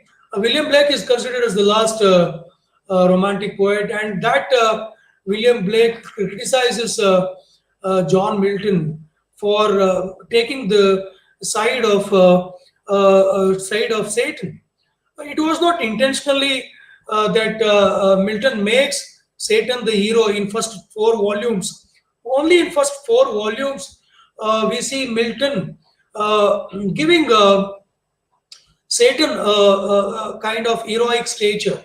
Only in those four volumes that you see again Milton giving Satan the heroic stature. But whereas when it comes to the other eight volumes, you don't see that Satan is getting that much priority by Milton. So William Blake again speaks about only of those first four volumes of Paradise Lost, where Satan was unintentionally, without knowledge, was made the hero of Paradise Lost by Milton. So the reason is Milton wanted to show that Satan was almost matching, almost equivalent to God. He was almost equivalent to God. He is almost equivalent to God. And what happened to that archangel like Satan? You see, man is nothing. He's a tiny atom. He's a tiny atom in this creation of God. In this creation of God, isn't it? Man is a tiny atom. The universe itself is a larger picture, isn't it? It's large in size, and man is a tiny atom. And that is the reason why Milton wanted to show that this is what happens if you go against the wish or will of God. So Satan deserved it. So Satan deserved it. This happened to Satan because he tried to avenge the wrath of God. He tried to avenge the wrath of God or anger of God. That is the reason why he was sent out of heaven. Directly he was pushed from heaven, and at last again Satan lands in hell, and there he creates his own kingdom called hell, isn't it? People say that road to heaven is a narrow path, is made of a narrow path, whereas road to hell is like a national highway. It's like a huge road built because so many people are standing in queue to reach hell, whereas very few of us, I don't think I have got that I am eligible. I don't think that I am eligible to reach heaven because I have committed so many sins. I hope you are. And most of us, we have to introspect ourselves that we are eligible, whether we are eligible to what to reach heaven. The fact is, like as I told you, most of us have knowingly or unknowingly have committed sins or committed mistakes in our life, and we are not. Most of us are not eligible to reach heaven. But that is what people say, or the critics feel that road to heaven is made of a narrow path, whereas road to hell is made of a huge highway. Like it's a huge highway, and people are standing in large number to reach hell, whereas very few people go in that path to reach heaven. That is the reason why it's a narrow path. Okay, and including me and you are not eligible to reach heaven. I don't know. I don't believe in the logic or the theory of paradise or heaven or hell. The reason is we are all bound to face both heaven and hell in the same life. So if you are having rough patches, if you are facing bad days, that means you are like living in hell, isn't it? If you are enjoying good days, the bright sunny days in your life, if you are enjoying the hay days or the bright sunny days, in your life, that means you are like living in heaven, isn't it? So I don't consider that there is a life after death. There is something, a place called heaven or hell, and there is a day called Judgment Day, where people like Chitragupta in our Hindu mythology, Yama will take all the stocks or count, so and he will decide whether to send you to heaven or hell. That is called as Judgment Day. So what happens for those in those 11 days after your death? That is the reason why they do all those rituals called titi, other karyas like titi or other rituals. The reason is they feel that Atma will be roaming here and there for 11 days, which is again, I don't, which lacks scientific proof. So coming to this again, theory called heaven and hell, it's all created by man to create a kind of fear among people, to again, so that like they should again start worshipping God. They should not neglect God, and in order to create a noble society, in order to create what a good society, utopian society, like with humble character, humble again what qualities. So they wanted people who associated with religion. They always expect society to develop some noble qualities, right? People in the society to develop noble qualities. Almost all the religions speak about peace. The bottom line of all the religions again is nothing but peace. If you take Islam, if you take Christianity or Hindu religion, all these religions, they speak about peace, isn't it? But you can see the concept of heaven and hell again present in all these religions. That is the reason they wanted to create a kind of fear. They wanted to make people anxious, and they want people to lead what a noble life. That is the reason why they have created this concept of heaven and hell. But how far it is logical or true, I cannot assure you. Okay, coming to this text, as I told you, and also critics say that Paradise Lost is a uh, experienced, dream felt or experienced by a Puritan who was fallen asleep over a Bible. That is what critics observe, that Puritan like John Milton, who had fallen asleep over Bible. So the Paradise Lost is like a dream. It's like a dream. Uh, the reason behind giving such a statement or a definition or a statement is, the reason is because by the time Milton wrote this Paradise Lost, he had lost its vision. He had lost his eyesight, or he had become completely blind. They say that he took the help of his daughter to write Paradise Lost, and he had lost its vision or eyesight. And for 7 years, he was able to dictate. He was able to dictate. He was able to imagine the picture of heaven, the cosmic a picture of heaven, and also he was able to give the picture of hell. By the time he was a ferocious reader. He had read so many books, including he was mesmerized. He was mesmerized, or there was a kind of magical spell on him.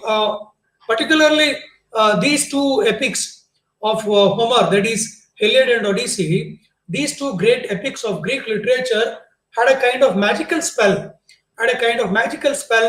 on Milton.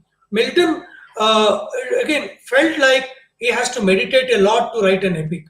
So writing a poem itself is a great task. To be, if you want to be a literarian, or if you want to take up literature as a career, or want to be a literarian, or want to take up literature as a serious career, literarian, or want to work to do something innovative, or to create a piece of literary work, you have to toil a lot. You have to toil a lot. Even to write a small poem, it takes so many days, isn't it? But to write an epic, you have to meditate a lot. So Milton was in the sublime stage. Was mentally he was in sublime stage, though he had lost eyesight. He was able to dictate the aspects of Paradise Lost, and she even look at the language. The language, it's in medieval English, and it's in complete. It's an epic poem. It's an epic poem. It's in blank verse. It's an epic poem. It's a beautifully written epic poem. You see, you don't feel that again that you are reading an epic. You feel that you are going as again on a tour, on a visit, on a tour or a picnic or a visit to Paradise Lost. Sorry, to Paradise or Heaven, to Paradise or Heaven or Hell. You're going on a picnic. You're going on a picnic to Heaven or Paradise in Paradise Lost. So literally, it takes you as a it treats you as a tourist. It takes you as a visitor. It takes you as a visitor to both heaven and hell. So as I told you, man is caught between Swarga and Naraka, and man has to decide where to go, whether to go to heaven or to go to hell. So for that, you have to involve in a lot of good deeds, isn't it? You have to involve in a lot of good deeds. Otherwise, if you commit so many sins or mistakes, you are bound to reach hell like me, isn't it? So coming to the text, sorry, as I told you, Milton uses blank verse. It's in a poem form. It's in poem. You feel like you are reading a poem. Milton starts with an invocation. With an invocation, invocation means when you start a function with an invocation, on the Bhakti Gita Mukantra, on the Karyakrama Shuru Martira. In the same way, Milton starts with this Paradise Lost, the book, because it's a great journey. It's a great journey for Milton. He has to adopt that journey. So he has to travel a lot. For almost 12 volumes, he has to write. He has to write 12 volumes of epic, and that is the reason it took almost 7 years. So he knows, he is fully aware that he is trying to do something which is impossible, which was tried by the again literarians in the past, by the best poets in the past, and most of them had failed. Even Shakespeare could not write an epic. He wrote so many plays, so many sonnets, but he failed. He could not write an epic. Milton, in that way, he knew what had happened. He knew the history of English literature, so he is fully aware that he is going to create a history, and he is trying to do something impossible. That is the reason why he wanted what? He wanted the blessings of the muse, the goddess of poetry. For in Greek mythology, the goddess of poetry, muse, M-U-S-E, muse. He seeks the help of muse to assist him, in writing this great epic called Paradise Lost. Look at the way he says. He starts the epic. See, Paradise Lost opens with an invocation. The power again invoked in the classical muse of Greeks. Okay, Greeks used to invoke the muse, the poet, the goddess of poetry, and that is what he does. Like Homer, he seeks the help of muse to assist him in this adventure. It's an adventurous song for Milton. It's not only adventurous song for Milton, even for readers. Okay, and look at the way he starts this again epic. So don't forget that we have prescribed only book 1 for you. So we have prescribed only book 1 in that paper, previous paper, paper 1, course 1. So there, the Paradise Lost, book 1 is the only text. Like you don't have the other volumes, you need not bother about the other remaining volumes. Okay. So of man's first disobedience. So he wants to write on man's first disobedience. This is the theme, the first mistake that the man committed, the first disobedience of man, and the fruit of that forbidden tree whose mortal taste brought death into this world. So fruit, what happened to man? When man was created by God, at the time of creation, God had advised man not to eat that fruit which is growing in the tree called knowledge. It's a fruit of knowledge. Which the tree is located in the Garden of Eden. So man was innocent at the time of creation. So what happens if you try to eat, if you eat that fruit, apple, that apple which is located in Garden of Eden, if you eat it, so it's a tree, it is grown in the again, it is found in the garden, again, tree of knowledge. If you eat it, man is no more an innocent being, innocent creature. So man got knowledge, or the thinking power only after eating that forbidden fruit from that forbidden tree. So man was advised by God not to eat the apple from that forbidden tree. So that forbidden tree means it's a tree of knowledge. So you are created as an innocent creature. Don't eat it. So what happens? So on the other side, God has defeated Satan and his followers. When Satan tries to conquer the position of God, when he tries to dethrone God, dethrone, dethrone God, what happens? God defeats Satan and his followers, and he hurls them and he pushes them from heaven. The defeated Satan and his followers are they have fallen. They have fallen. You can see them. They are in the fiery lake. It's a lake of fire. You can see Satan. Satan is created as a great leader. Yes, the character of Satan is made again. You can, when you read the character of Satan, when you read about Satan in book 1, people, particularly readers, they fall in love with this character.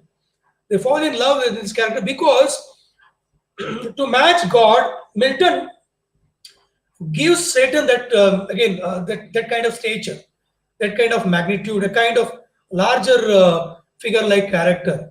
Because Satan had fought with God, he had fought a war with God, and he has fallen. He is in the fiery lake, in that hell. In that hell, he is defeated. He is furious because he is defeated by God. He and his followers, they are lying in that fiery lake, and on the other side, God has created a creature called man. So you look at the first paragraph. He himself declares that he wants to write something about man's first disobedience and the fruit of that forbidden tree, whose mortal taste brought death to this world. So if man had not eaten, if man had not tasted, it is not, again, see, even feminists, the modern day feminists, they say entire Bible is anti-feminist. Means it's against female gender. Like, the reason is, who eats that forbidden apple from that forbidden tree? It is not Adam. It is Eve. It is Eve, the first female figure, the first female human being, okay, who eats that forbidden fruit, the forbidden tree, fruit from that forbidden tree. So it is again the first female character, who, again, first female creature that committed the crime. But on the other side, you should not forget that he was innocent. Adam had forgotten. I had no, again, the other mistake of Adam is, he could not share the information that God has given to him with Eve. God had advised Adam not to eat the apple from that forbidden tree. But the same information was not carried out or not shared with Eve. Adam was not able to tell Eve that should not eat this fruit from that forbidden tree. And at the same time, Satan tempts Eve. Eve is completely innocent. Eve is completely innocent, though she is the first female, born as a female human being, because God at the time of creation cannot leave Adam as the only creature, because Adam needs a partner, companion, right? So that is the reason why he creates another creature called female creature, that is Eve, so that he can have a companion. So what happens there? So the mistake lies with Adam and also with Satan. Satan comes in the form of serpent, comes in the form of serpent, and he sits on that forbidden tree and tempts Adam. It tempts, sorry, not Adam, Eve. It tempts Eve, who was all alone. Okay, so let us see. I think I'm running out of time here. Sorry for the delay because of this technical lag. And as I told you, of man's first disobedience. So I'll continue in the next class. If I don't complete this text, I don't think I can complete this text. I'll continue in the next class. The remaining part of the text will be completed in the next class. So whenever I get the last session of a particular day, I'll stretch the class for another half an hour if you don't mind. Okay, so that I can give justice for the other texts. Okay.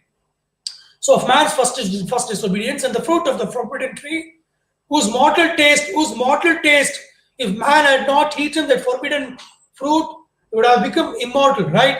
Whose mortal taste brought death to the world, and all our who with loss of Eden, till one greater man restore us and regain the blissful seed. So he's speaking about Jesus Christ here. So he's speaking about who is that one greater man who has that capability or the ability to restore peace or restore or regain the blissful seat in heaven. Only he can help us. The Messiah of God, that is Jesus Christ, only he can help us or assist us to regain or restore the position or the seat. The blissful means the happiest or the happier seat that we have lost in paradise. Only when we worship, or only when we take Jesus Christ into confidence, only when we worship him, only when we take him into confidence, that is the only chance that we have to regain or to restore the blissful seat that we have already lost. That is what he says in the initial paragraph in the beginning, or in the very beginning of Paradise Lost, in the invocation. So I've got 6 more minutes to complete the class. As I told you, the remaining part of the text, I'll complete in the next hour, in the next session. Okay, so that I can complete the entire text for your, so that I can give justice for the entire text. Sorry. So I might be having another class in the noon. I'm having the next session probably at 3:30. Okay, I'll engage the class. When I engage that class, I'll be dealing with the same text. Don't worry. So restore us and regain the blissful seed. And he also begs the heavenly muse. The heavenly muse means the goddess of the Greek goddess of poetry. He seeks his blessing. He asks him to assist him. He begs him. Who? John Milton begs him. So he's trying to speak about the first disobedience of man. He's trying to speak about whose mortal taste of forbidden fruit brought death into this world. How death came to this world. He wants to speak about that in Paradise Lost. So he wants to speak about man's first disobedience. To try to connect things. Man's first disobedience. What is that first disobedience? Eating that forbidden fruit. And what happened after that? Death came to this world. Death entered to this world. And what happens after that? Messiah is created. The God's prophet, that is Jesus Christ, is created. Okay. And what happens after that? Only when we take Jesus Christ into confidence, only when we win his faith, or only when we win his faith or confidence, then only we can regain or restore the blissful seat, the happiest seat or the happiest seat that we have already lost in paradise by the primary sin, or the first mistake committed by our first ancestors. So only only after worshipping, only after adopting religious path, we can think of regaining or restoring the blissful seed that we have already lost. So he also begs the heavenly muse, the goddess of poetry in Greek mythology, to assist him, to help him. He begs him. So he begs the heavenly muse to aid his adventurous song. The entire Paradise Lost is an adventurous song for John Milton. It's an adventurous journey. He's taking the reader into an adventurous journey. You're all visitors. You are made to visit both heaven and hell. He makes you to travel between heaven and hell. So he wants to write what? He wants to write something that has been unattempted, both in prose and rhyme. Things unattempted, hit in prose and rhyme. What is in me? What in me? Sorry. What in me is dark? What in me is dark? Illumine. What is low? Rise and support. That to the height of this great argument I may assert eternal providence and justify the way of God to men. So he wants, he declares that he is trying something new in literature, something new. It is both. It is not attempted by anybody, by anybody in the past. Things unattempted, yet in prose and rhyme. Nobody had taken this risk of writing an epic on such a topic called, again, a man losing a position or again, in paradise. So a place in paradise. So he feels that he is in dark. He wants the goddess of poetry, this muse, to assist him, to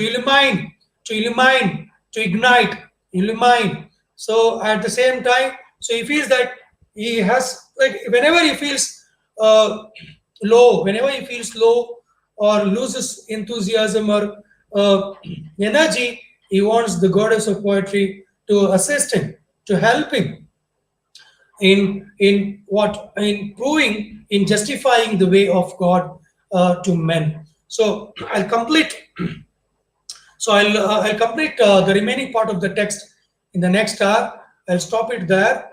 Uh, I hope I'm able to give a few important details regarding the background uh, information, details regarding the background information, what made Milton to write this grand epic called Paradise Lost, and the exact year of its publication, and what is an epic, what are the features, the basic features of an epic, so that you have to keep in mind. So I hope I have covered a few such important details in this in these few minutes that I got.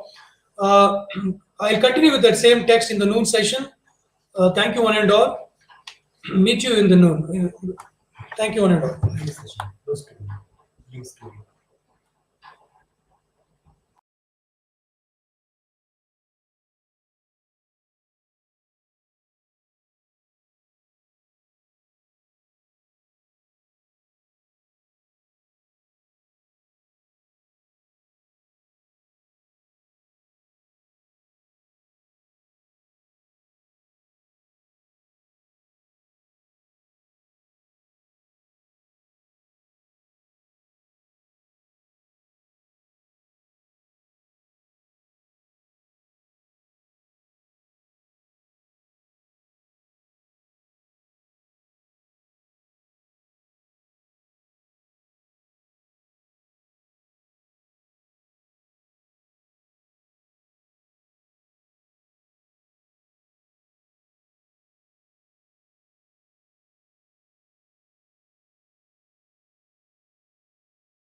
Good afternoon, everyone. In this session, I am going to deliver a talk on lecture on Moll Flanders, written by Daniel Defoe. You might be heard of him, and you might have started your studies, um, and you might have written an assignment on this topic. And Moll Flanders is a well-known novel and well-written novel, and it can also be called as the realistic novel. Okay, in the field of English literature, written by Daniel Defoe. And let us know something about the author who has written this novel. His name is, as I have already mentioned, Daniel Defoe.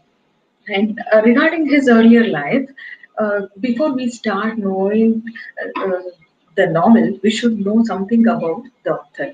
And let us know about the early life of Daniel Defoe.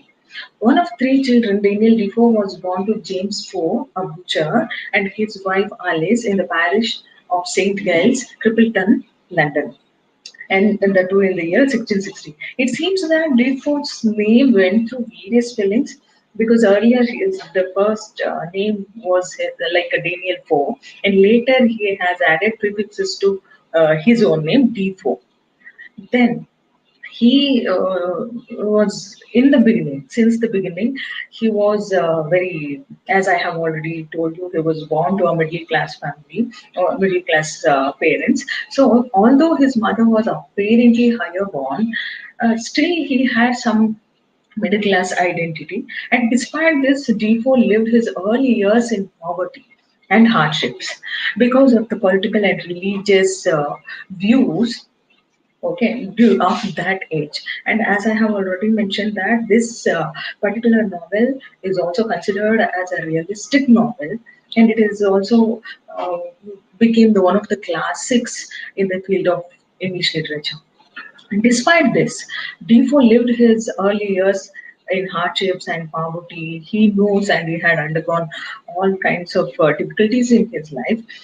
Because of his middle class talk or middle class mentality, he had to visit so many people. And earlier, he started his career as a what journalist. Okay, then later he himself didn't know that how one has to write a novel, because earlier he didn't want to be a writer, but later, through his writings and through his constant visits to prisons, which made him to write a famous novel which himself he was not known that it was going to be a classics in the field of English literature.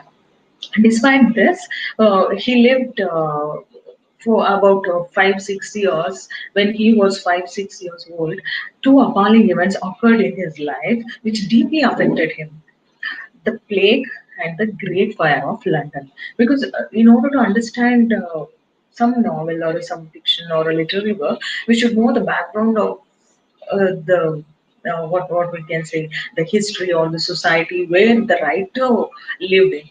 And in his later writings, because of these two events which molded him, his personally as well as spiritually and even professionally. Okay, these are the two important incidents which molded his life. And what are those two incidents? One is plague and the Great Fire of London. In his later writings, he vividly describes both events and presents a particularly unforgettable picture of them in his journal of the plague year, which was published in 1722. Because his father was a dissenter, Daniel was denied the privilege of attending either Oxford or Cambridge University. Okay, he was not a person to be, what I can say, he was not a great scholar. Though he had all the caliber and all the qualifications, but he could not able to get into such universities because of the monetary system or the problem what he was, because he belonged to and he had to face poverty, utter poverty, and because of the penury condition. Nevertheless, dissenting academies had been established in various parts of the country. It was to one of these, Stoke Newington Academy, kept by Charles Morton, that Defoe was sent when he was 10 years old to prepare for the Presbyterian ministry. and he attended the academy from 1674, I think, for a couple of years, or for 5 years. Then he learned there the science and the humanities, and later even he learned Latin. However, though he in the beginning he was not taught Latin, an omission which Daniel regretted all his life, for he felt every learned man should have a command of that language. He believed in that. And Morton lectured in English and required his boys to write in their native language. And it was under Mr. Morton's tutelage that Daniel learned to write in the clear, colloquial style he is known for. Hope you are all following my lecture. And this is what the background or the brief introduction regarding the author, which we are going to study today. And if you have any doubts, you can drop me a message in the chat box, so that after my lecture, I will try to answer all your queries. Okay, let me continue with the novel. And regarding that, let us know something about the background and the society. Daniel was born in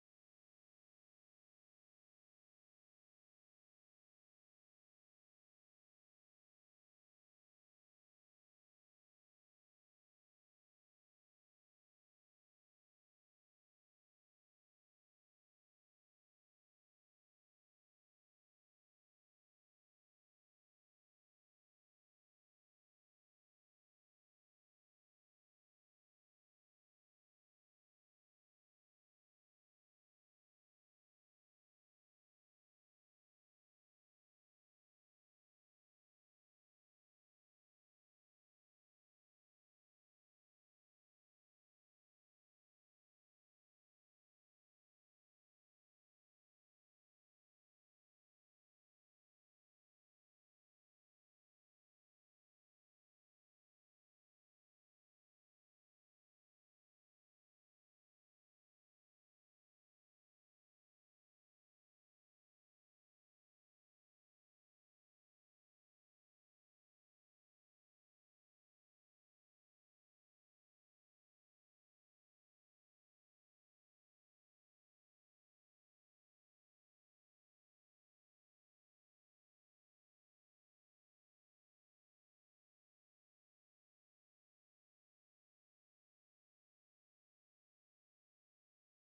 Something went wrong with the network, it seems.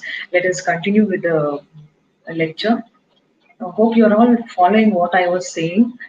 And it's quite common to have all these kinds of hurdles in our during these classes. And please bear with us. Let me continue with the lecture. As I was talking about Mall Flanders, okay. Just listen to me carefully. No need to go through your notes. Just listen to my lecture. Make some points or write down somewhere, jot down. Then later we can have a discussion. Okay. And let me repeat it because since the problem popped up suddenly, uh, please bear with me and let me repeat the same thing for few minutes. It went off. Hope you're all following me.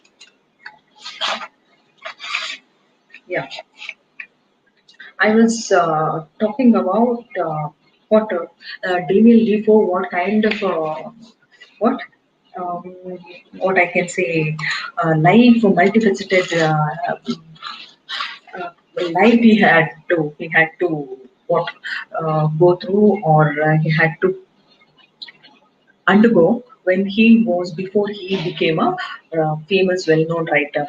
And the pamphleteer, and he wanted to be a businessman, minister, then the later or the pamphleteer.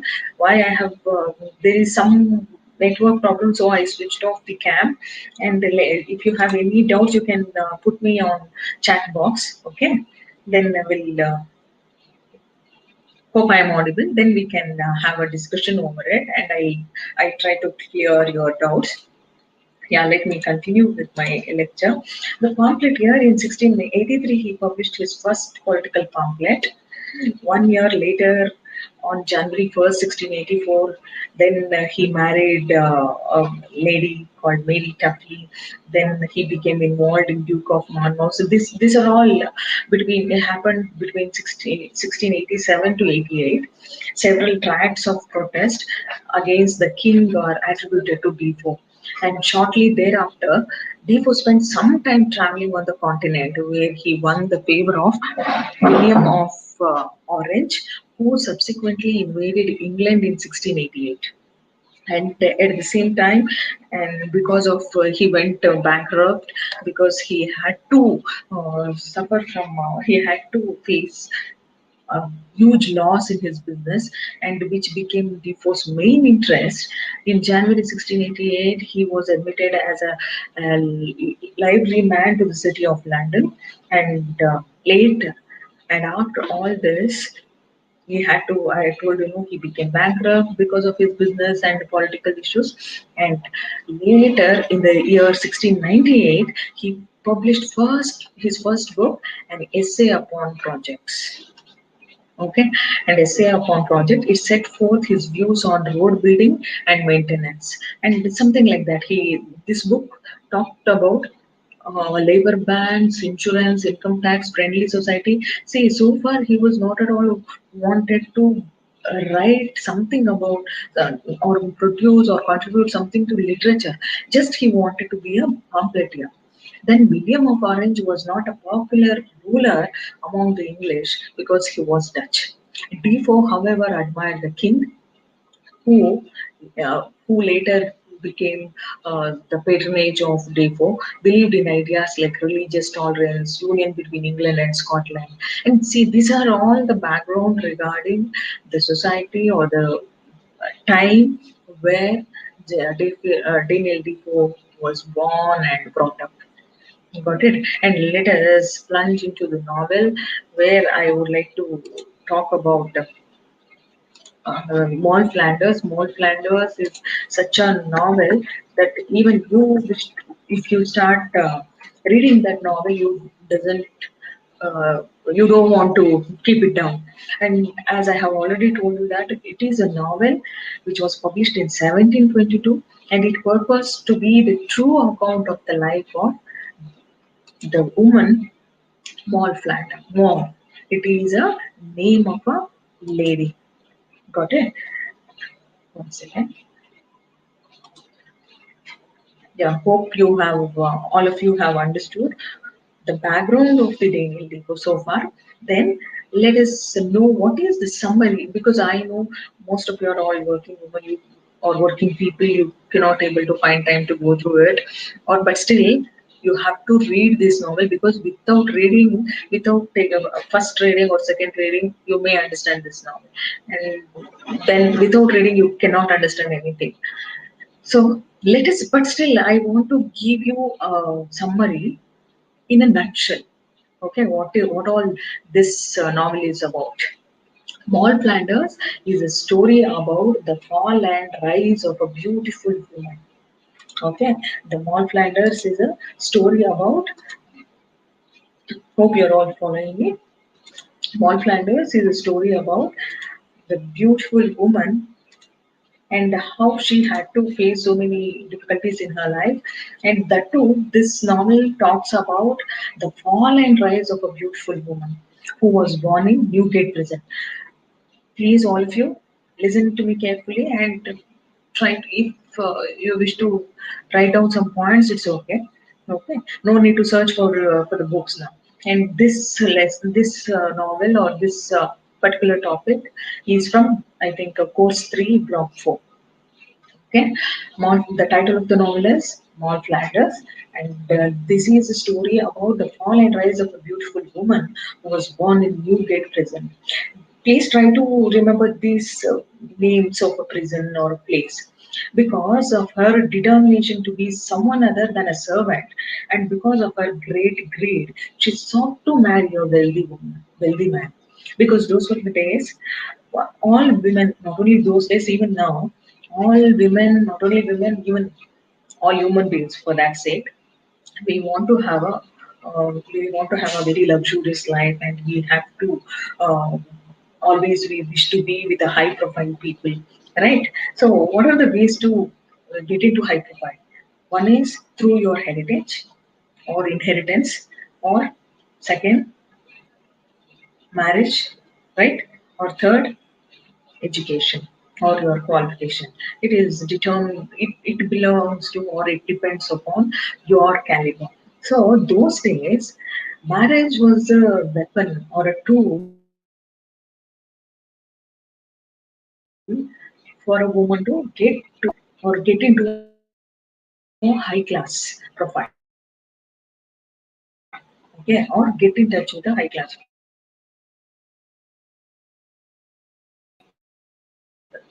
So not only before, even if you are what hold what holder or have a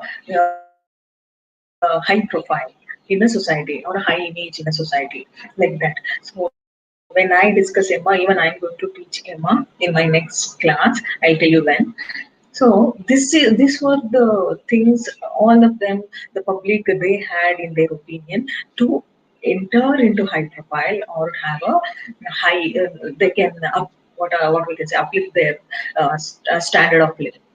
So this was the lady when she was young and when she was so too small to think, then only she wanted to become a gentle lady or a gentlewoman. Please bear it in your mind. What was her name or what was her aim or ambition when she was small? Itself she wanted to be a gentlewoman. What do you mean by gentlewoman or gentle lady? To have a great or to have a great life or a high life, luxurious life. So, but because of her determination to be someone other than a servant, and because of her great greed, what I can say, she sought to marry a wealthy man. Do you think or do you call it as a greed? Maybe she wanted to become a rich lady by getting married to a rich man. There is nothing wrong in that. But critics, they are of the opinion that maybe she was a greedy woman. Doesn't matter. Let us enjoy the novel. Then you have to tell me whether Defoe had given a justice to what I can say, create this novel or portray this character like that. So she sought to marry a wealthy man. She married some with money and some without. And one of her husbands, fortunately or unfortunately, this lady, she has 5 husbands, which means she had to marry 5 times in her life. Because I'll tell you what was the reason. Then, just I'm giving in a nutshell form. She married some with money and some without. And one of her husbands, she learned to her horror, was her own brother, by whom she had several children. Her fear of poverty led her to commit many criminal acts. And however, because that's what I told you, poverty was rampant, corruption was rampant. And though she has all the beauty, grace, and charm, she had to commit a crime of becoming a thief, okay, stealing things or stealing goods. However, even when she had obtained a large store of cash and goods, she continued stealing. Her ingenious disguises helped her evade prison for many years, in spite of the fact that a number of her accomplices were caught and hanged or transported to the colonies. Because those were, I told you, those were the days poverty was extreme. So, in order to what, because you have to at the end of at the end of the day, you have to fill your belly, right? So they had no other reason, because even child labor and because of the industrial revolution, no labor, no employment. So what they had to do, either they had to approach the profession of a prostitution, or they have to become a thief. Okay, they have to um, commit a crime of a theft, like that. So in this background, how Daniel Defoe wanted to, what I can say, portray this character is a highly challenging task. So Maul's heart hardened as she continued to escape arrest. And though some of her friends or like other, what I can say, criminals or robbers, they had to caught and hanged and transported to other colonies, but somewhere our heroine was able to escape from all these things, and greed drove her on until she became known as the richest thief in London. Finally, she somehow made herself to become a richest thief. Imagine, like a Dawn, Lady Dawn. Then, finally, we somewhere, though in the beginning we started not liking this character, somewhere Defoe had portrayed this character like anything, though the critics at the end of the novel, they have to agree with Defoe that, of course, what she was done, though it was not a good deed, but somewhere convincing. You know the difference between convincing and what completely agreeing, right? So her governance, and finally, what she became. Of course, she was made as a what a gentle lady. How?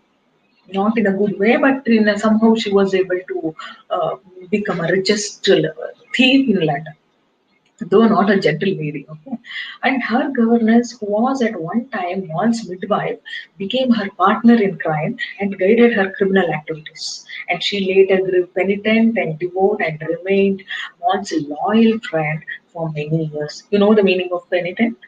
Penitent means one who what regret, okay, for what, one who repent for what they have done. And when Moy became less cautious, she was finally excuse she was finally captured and taken to Newgate prison, where she was taunted by the other prisoners. Moll repented momentarily as she confessed her crimes to her spiritual advisor, a minister sent by the governors. And because of his intervention, Bond's death punishment was commuted to transportation. Because those were the days that they used to either they used to hang the criminals, or put them for the life imprisonment, or they used to want to transport them as a felons. Means in order to work in the estates at Virginia, okay, and American colonies especially. So because of the intervention of a minister, because she was the richest theft, no, only though that those they especially those people though who have the strongest network among them, or police or minister or like that.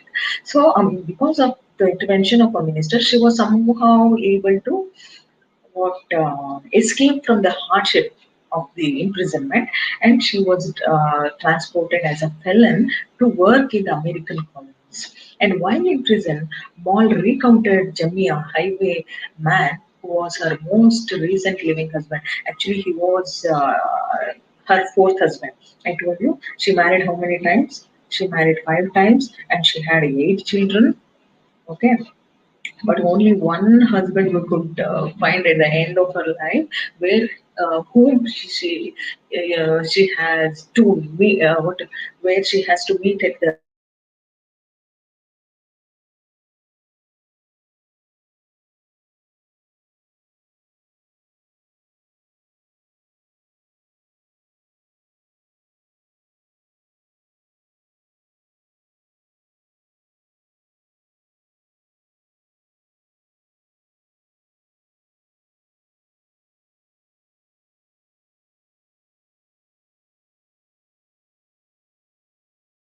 was imprisoned. What prison?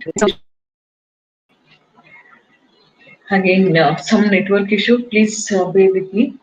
And in Virginia, Maul's former husband, brother, was living with one of their sons.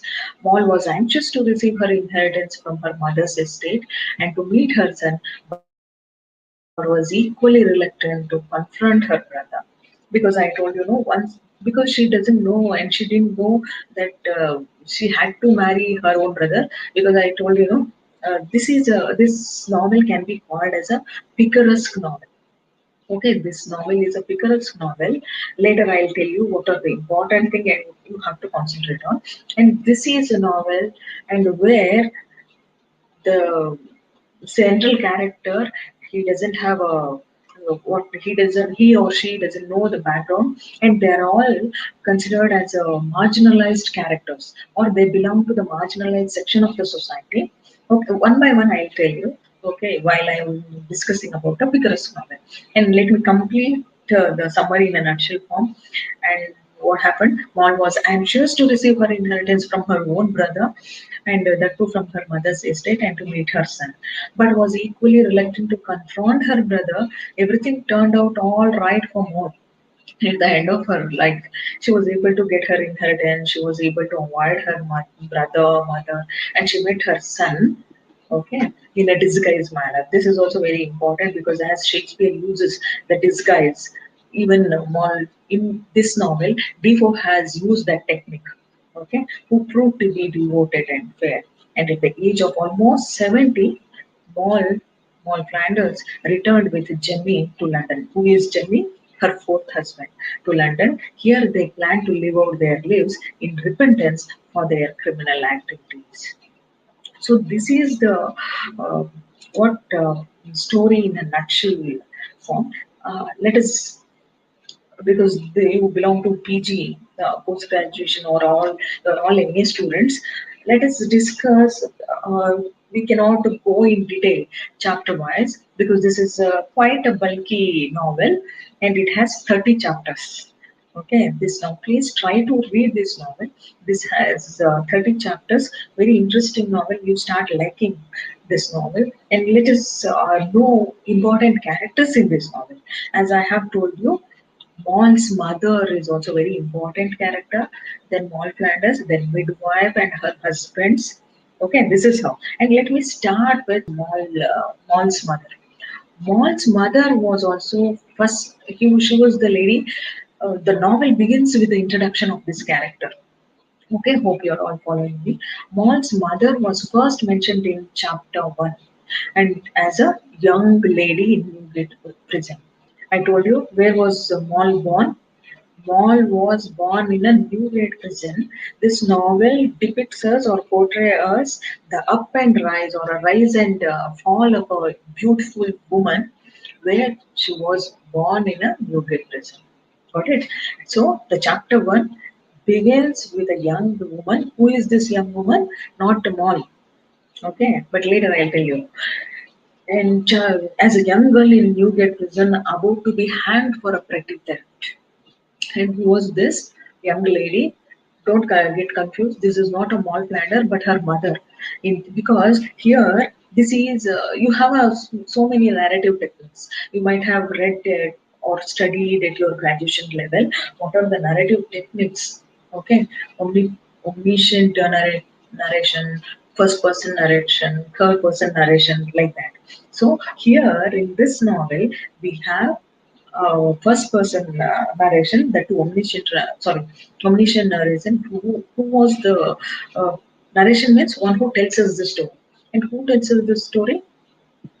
Maul, the central character.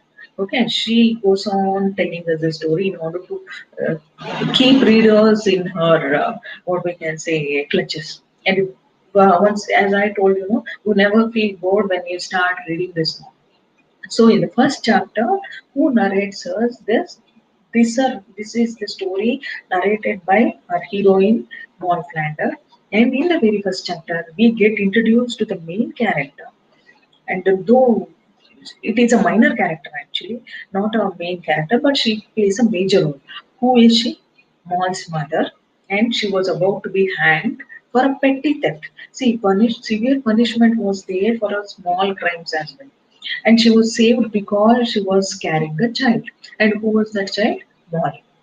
When her mother was to be hanged, Maul was in her room. So she was able to escape from that hanging punishment. And because even in India, for that sake, every country in constitution, it does not for that sake, any constitution for that sake, does not permit a pregnant woman to be hanged.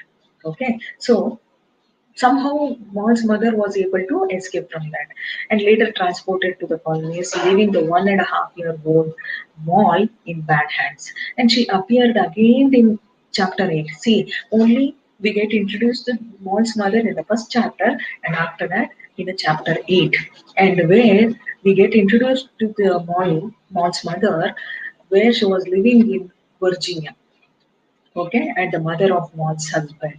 And I told, Maul, she didn't know when she get married to a ship captain who happened to be her own younger brother. Got it? Because I told, for small or for petty thefts, even for petty crimes, they have to be hanged. Severe punishment was there, or they have to face the lifetime imprisonment, or they have to be transported as felons. So Maul's mother might have transported as a felon to work in American colonies. So that might be the reason she might have got married to someone and she got a son, and later who became a ship captain. And what fortunately or unfortunately, Maul had to meet him when she became what I told you, she doesn't have. She after her first wedding and second wedding also she was deceived by one draper, and third husband was her own brother, and even she pretends to be a rich woman and very graceful lady. Because the way Deepo had portrayed this character is very catchy and it's somewhat like very convincing.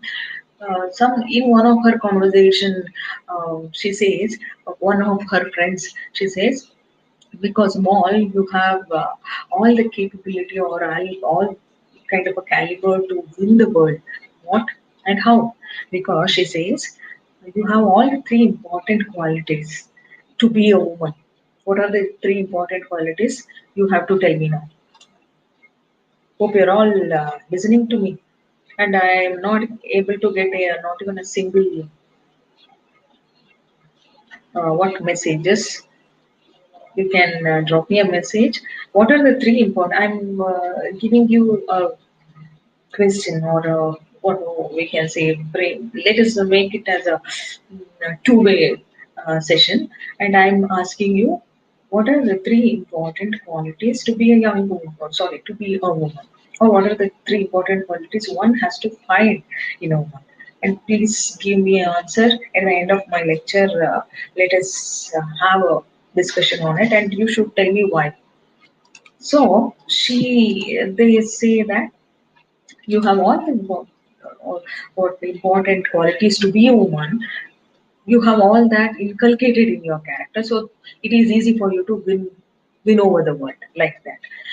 She appeared again in chapter 8 because we were talking about Maul's mother. She reminisced to Maul about her experiences in Newgate prison, and Maul discovered that she was in actuality her own mother.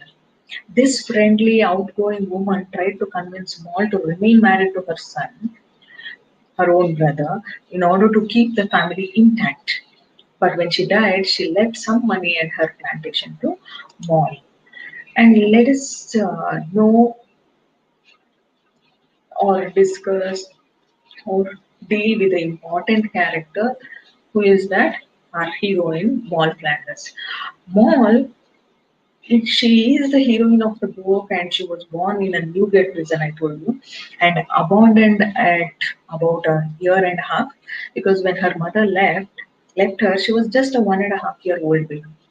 Okay, she was a forceful, persistent, resolute young girl who obtained her way in most things because she was an orphan lady, and after leaving her behind, the prison mates or the prison officers they left. They had to leave this child in the hands of nearby parish church. Okay, then there was a nurse, and she was the one who used to take care of this small lady. That's why she was a forceful and persistent young girl who obtained her because she was self-made. Okay, she was not made by anyone. She was a self-made. So she was attractive and so vain about her appearance that she was easily convinced men were in love with her. And maybe because of her grace, beauty, or charm, she was able to what convince like what more, especially the men who were interested in her. So Moll often moralized about her fear of poverty, her greed, her increasing what hardness of heart. Because you might have seen those, especially in disabled persons or deprived person, we could able to see some strong what we can say focus or commitment in their life, and they had to achieve that. So we can figure Mall in that category because often when she was moralized about her own fear of poverty because she doesn't want to face the life of penury, and maybe we can say that because of her ambitiousness or over ambitiousness or her greed or her criminal activities or her numerous husbands and lovers, she had to face the difficulties in her life. And her evolving theory was that if England had provided properly for orphans, she would not have fallen into bad hands. See, normally it's quite common, no, we also blame the society or the social setup we are in only when we were deprived of some rights or privileges or provisions, right? So she also says in the course of the novel that she always blames the society where she was living in and stating that if England had provided properly for orphans, she would not have fallen into bad hands and thus needed to fend for herself before she could be trained to make her way honestly in the world. See, somewhere though it what seems or looked as a name statement, but still somewhere we could feel that, of course, what she was told it might be right in her point of view. Then, according to her theory, a young girl in poor circumstances had the right to find support and protection from the society. A young girl with if she doesn't have any support or background in her life, and it is quite common or obvious that she has to choose her own life, right? Then Moll, vain and fearful of poverty, pursued her goal of obtaining security in life. So one aspect of this determination was Moll's drive to marry a rich man. I told you, no, those were the days they were under the impression that if they get married to a rich man, then definitely their life will be luxurious or the standard of living may go high, and there is what the percentage of fear of poverty may be minimized like that. So a second aspect was her ruthless pursuit of money. Because I told you, no, she came from that marginalized section of the society because she was a daughter of a criminal. Then forget about that those days. Even now, how do we treat the children of criminals or thieves or some hooligans? We don't let our children to go and play with them. Forget about play with them. Even we never let them to go and speak to them, right? So that it might be true that That's what Moll was blaming English society because it was not given any kind of privilege or a good space for the children and the people, those who belong to this kind of marginalized section.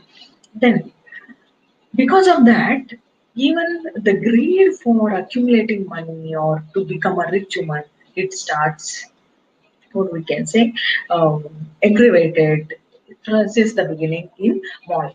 The result of the acts she performed to achieve these goals was the transformation of a beautiful, innocent young girl into a hardened, middle aged criminal who was finally captured and sent to New York prison.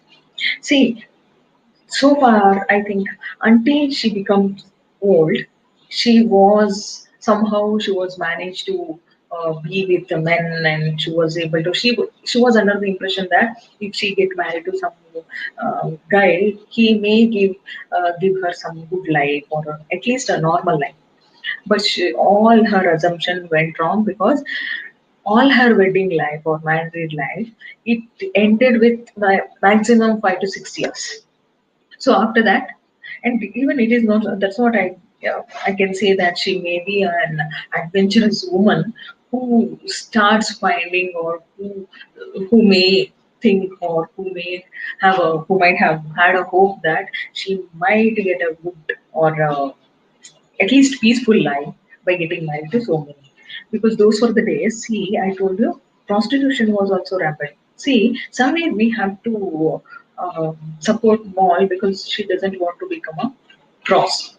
But still, the society made her to, because for a rich woman, so there was a businessman who appears. It is a minor character in the novel. He comes, and there, because her condition was too bad, though her conscience did not permit her to or go in that kind of a life, but still she had to live as a kept woman for him for 8 long years. See, imagine what kind of a life or the situation one has to face during those days. So her resourcefulness or convincing. So until she gets old, she had to, or I can say that she had to rely on some or other person. And after that, the second kind of life starts. What's that? It was a life of a theft. Okay, and there with Jemmy, her favorite husband, she was able to become in a year's time a wealthy plantation owner. Finally, somehow, at the end of the novel, and she was able to become in a year's time a wealthy plantation owner. And throughout the novel, we could able to see that a Maud's dual nature, one side as a penitent woman, reproaching herself for her misdeeds, and on the other side, a ruthless pursuer of ill-gotten wealth. Okay, and let us know about her first husband. Okay, not a first husband, I can say her first love. Actually, she was ditched by him. Because of this, even this incident might have triggered her to commit uh, mistakes on and on. Okay, the eldest son of the rich matron who took Moll into her household after the death of Moll's nurse was a happy and handsome man about town who contrived to seduce Moll through compliments, promises to marry her. But later, when she asked him to marry her, she was not able to. And he says, "You belong to the working class, and whereas I belong to the higher royal class, and how can I?" Because there is a class consciousness, as we have in India, Indian society, we have caste conflict. In European society or Western society, we have class conflict. So far, this elder brother, because please remember, throughout the novel, Daniel Defoe, he doesn't want to name any character except few. The real names of the characters nobody knows, but only like this: elder brother, younger brother, and the landlady, okay, and the midwife. And he addressed with the nickname or their professional name like that. A draper, captain. I told you, no, ship's captain. Then what's that? Jimmy. Only that fourth husband name we know, except that then. And this is also, though it's a minor character, this man, he ditched Maul at the very young age. Okay, next comes the Robin.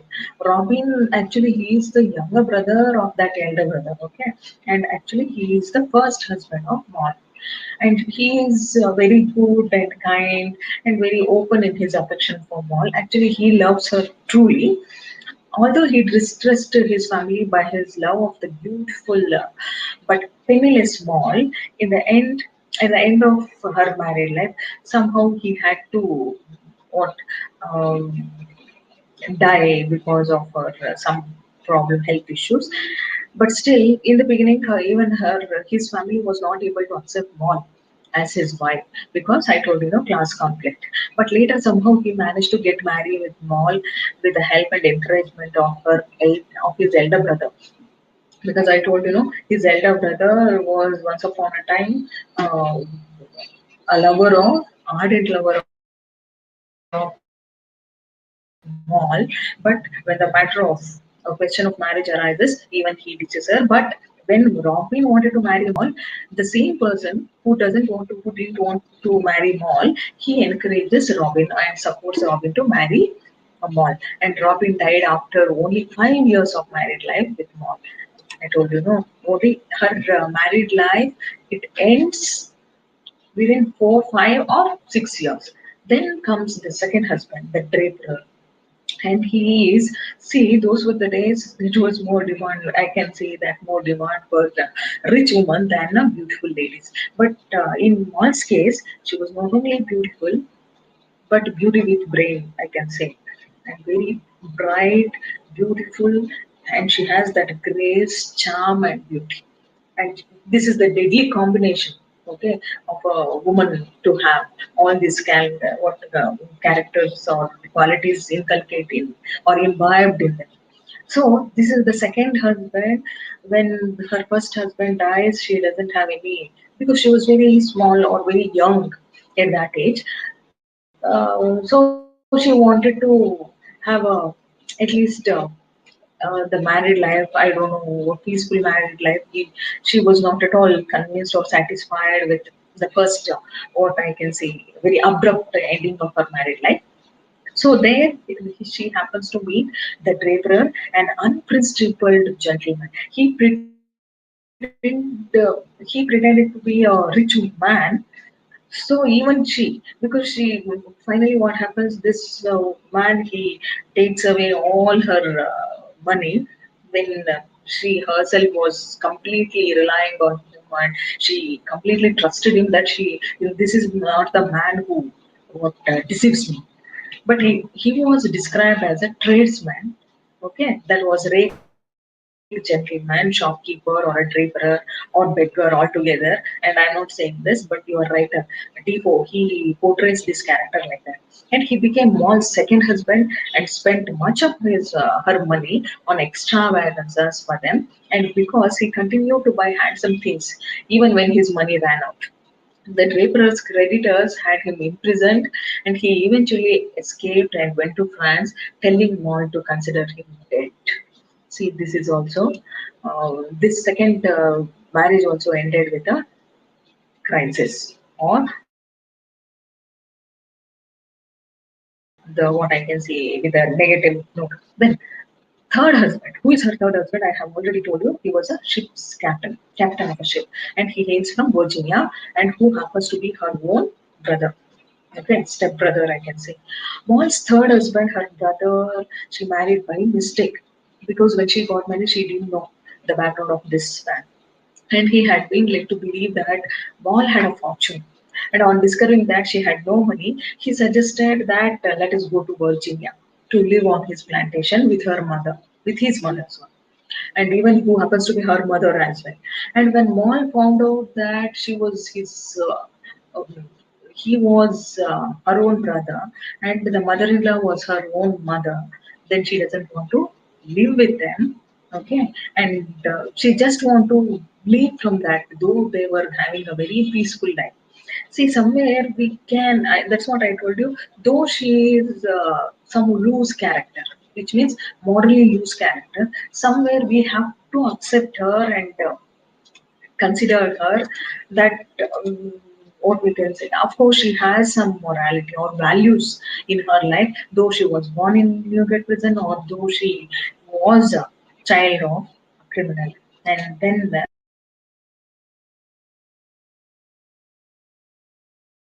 let us see the important character. Then fourth important character is that um, what I can say that this is writers cannot consider him as a her husband of Maul, but still he was. I told for with whom she led a life of a kept woman for 8 long years. Okay, because she had no other options because whomever she met, they were not in a condition to offer her as a what I can in the position of a partner in their life. But she lives for a place called Bath because Bath it is a place situated near London, and that place is also known for the hub, okay, suburb of what I can say industries and trade. There she happened to meet him, and she lived for 8 long years as a kept woman. This is what very minor character, but you need to know. Then comes the fourth husband, Jemmy. His name is Jemmy. He was Maul's Lancashire husband. Okay, please know this character as Lancashire husband.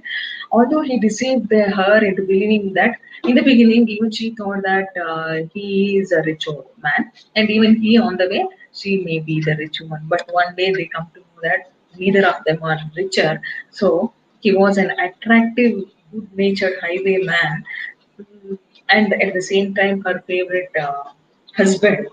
And finally he says that let us reunite after some long years, and I go to France to do some business, and I'll get back to you.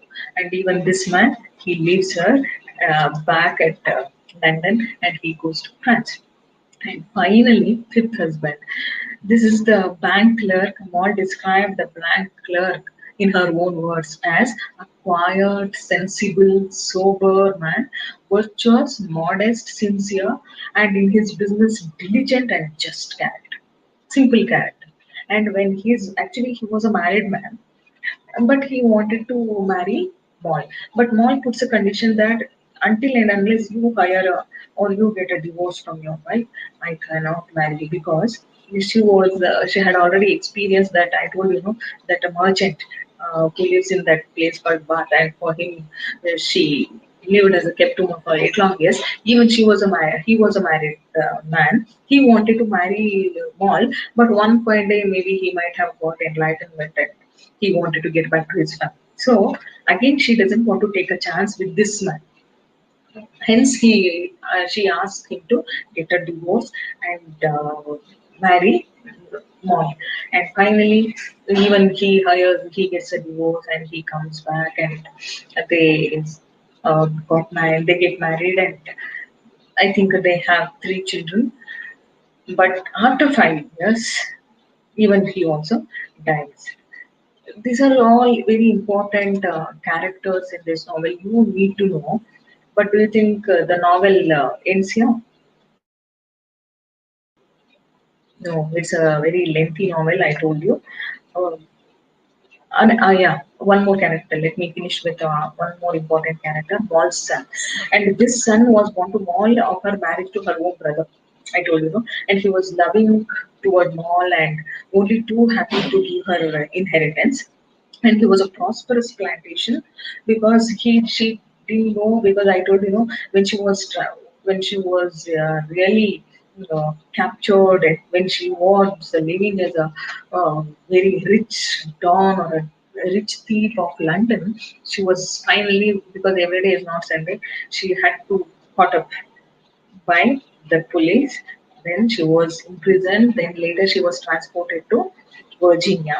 Later she had to see this son. and she herself doesn't know that her son would be so elder. And he was very handsome, and when she looks at him, she couldn't able to believe her own her eyes, and because he had established himself as a very rich plantation owner in Virginia. See, these are the important things you need to know, and how. What are the important? What I can say, the characterization, or so far we have discussed the characterization, and what are the important things that you need to know in this novel is the major themes. What are the major themes? See, so far we were discussing about, I told she had to marry five husbands and she was not able to sustain and survive with them because one after the other they had somehow some people they left her and some people they ditched her and some died in between. And after that, the second half of her novel or the life of Moll, she had to become a thief.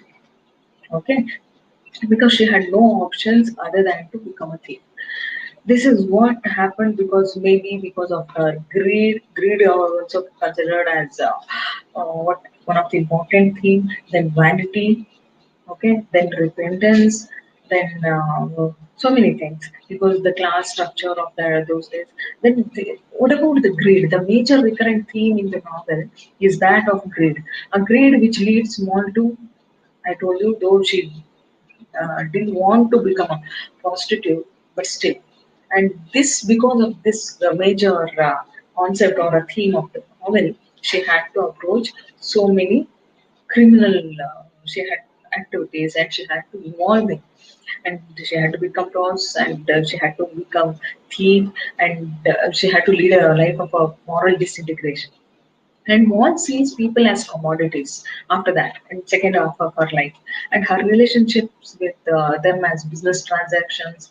And she started dealing with people like objects or like customers. Okay, although she is in love with some or other, she has few qualms about taking money from him. And somewhere she feels that she wanted to be with this person, but very moment she had to, because she herself doesn't know that what was happening in her mind and what was happening in her life. Actually, I need still another 10-15 minutes to deal with this, and anyhow I'll be engaging afternoon session. Okay, third hour again, sixth hour, 4 to 5. In that, I'll discuss what is the Pickles novel, what are the important themes, and the second half of life, and how she had to approach the life of a theft, or a crime, or a criminal, or a, what I can say, robber. Okay, somewhere just I wish to end my lecture by reading out some important extract from the novel. She regarding her what I can say psychological tumult. Okay, she easily consigns her children to the care of their grandparents, and she considers herself lucky. And she says in the novel, "My two children were indeed taken happily off of my hands by my husband's father and mother." She chooses husbands on the basis of their affluence or social class. When the first one dies, she muses, "I had preserved the elder brother's bond to me to pay me $500, which he offered me for my consent to marry his brother. And this, with what I saved of the money he formerly gave me, and about as much more by my husband, left me a widow with about just 1200, which means 1200 in my pocket, which means that just imagine, maybe she may be a choosy or in while regarding her husband's friends, and only those who have affluence or high class, then only she want to have. So she takes money for prostitution, she steals from children and from people in distress, and only when she is too old to do otherwise, she doesn't.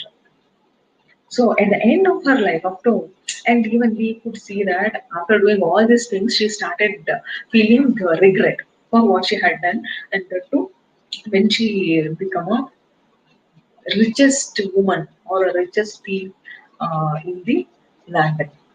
Okay, hope you have understood. Any questions do you have? Afternoon again, I'll continue with the same thing. Just I need 15 to 20 minutes because the main tenets of the novel I have to discuss. And if you have any questions, you can put me in chat box.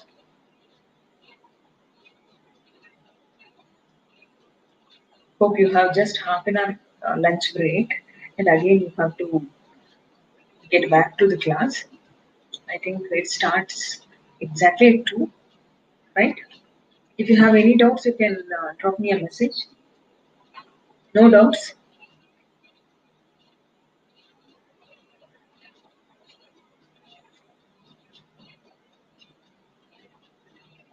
No doubts as such?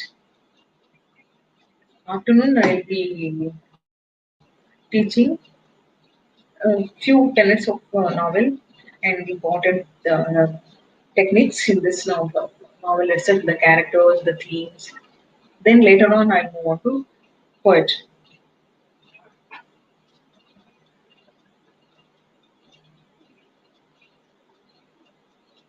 No questions such as? Okay, let me end with my session. If you have any doubts, even you can ask me in noon.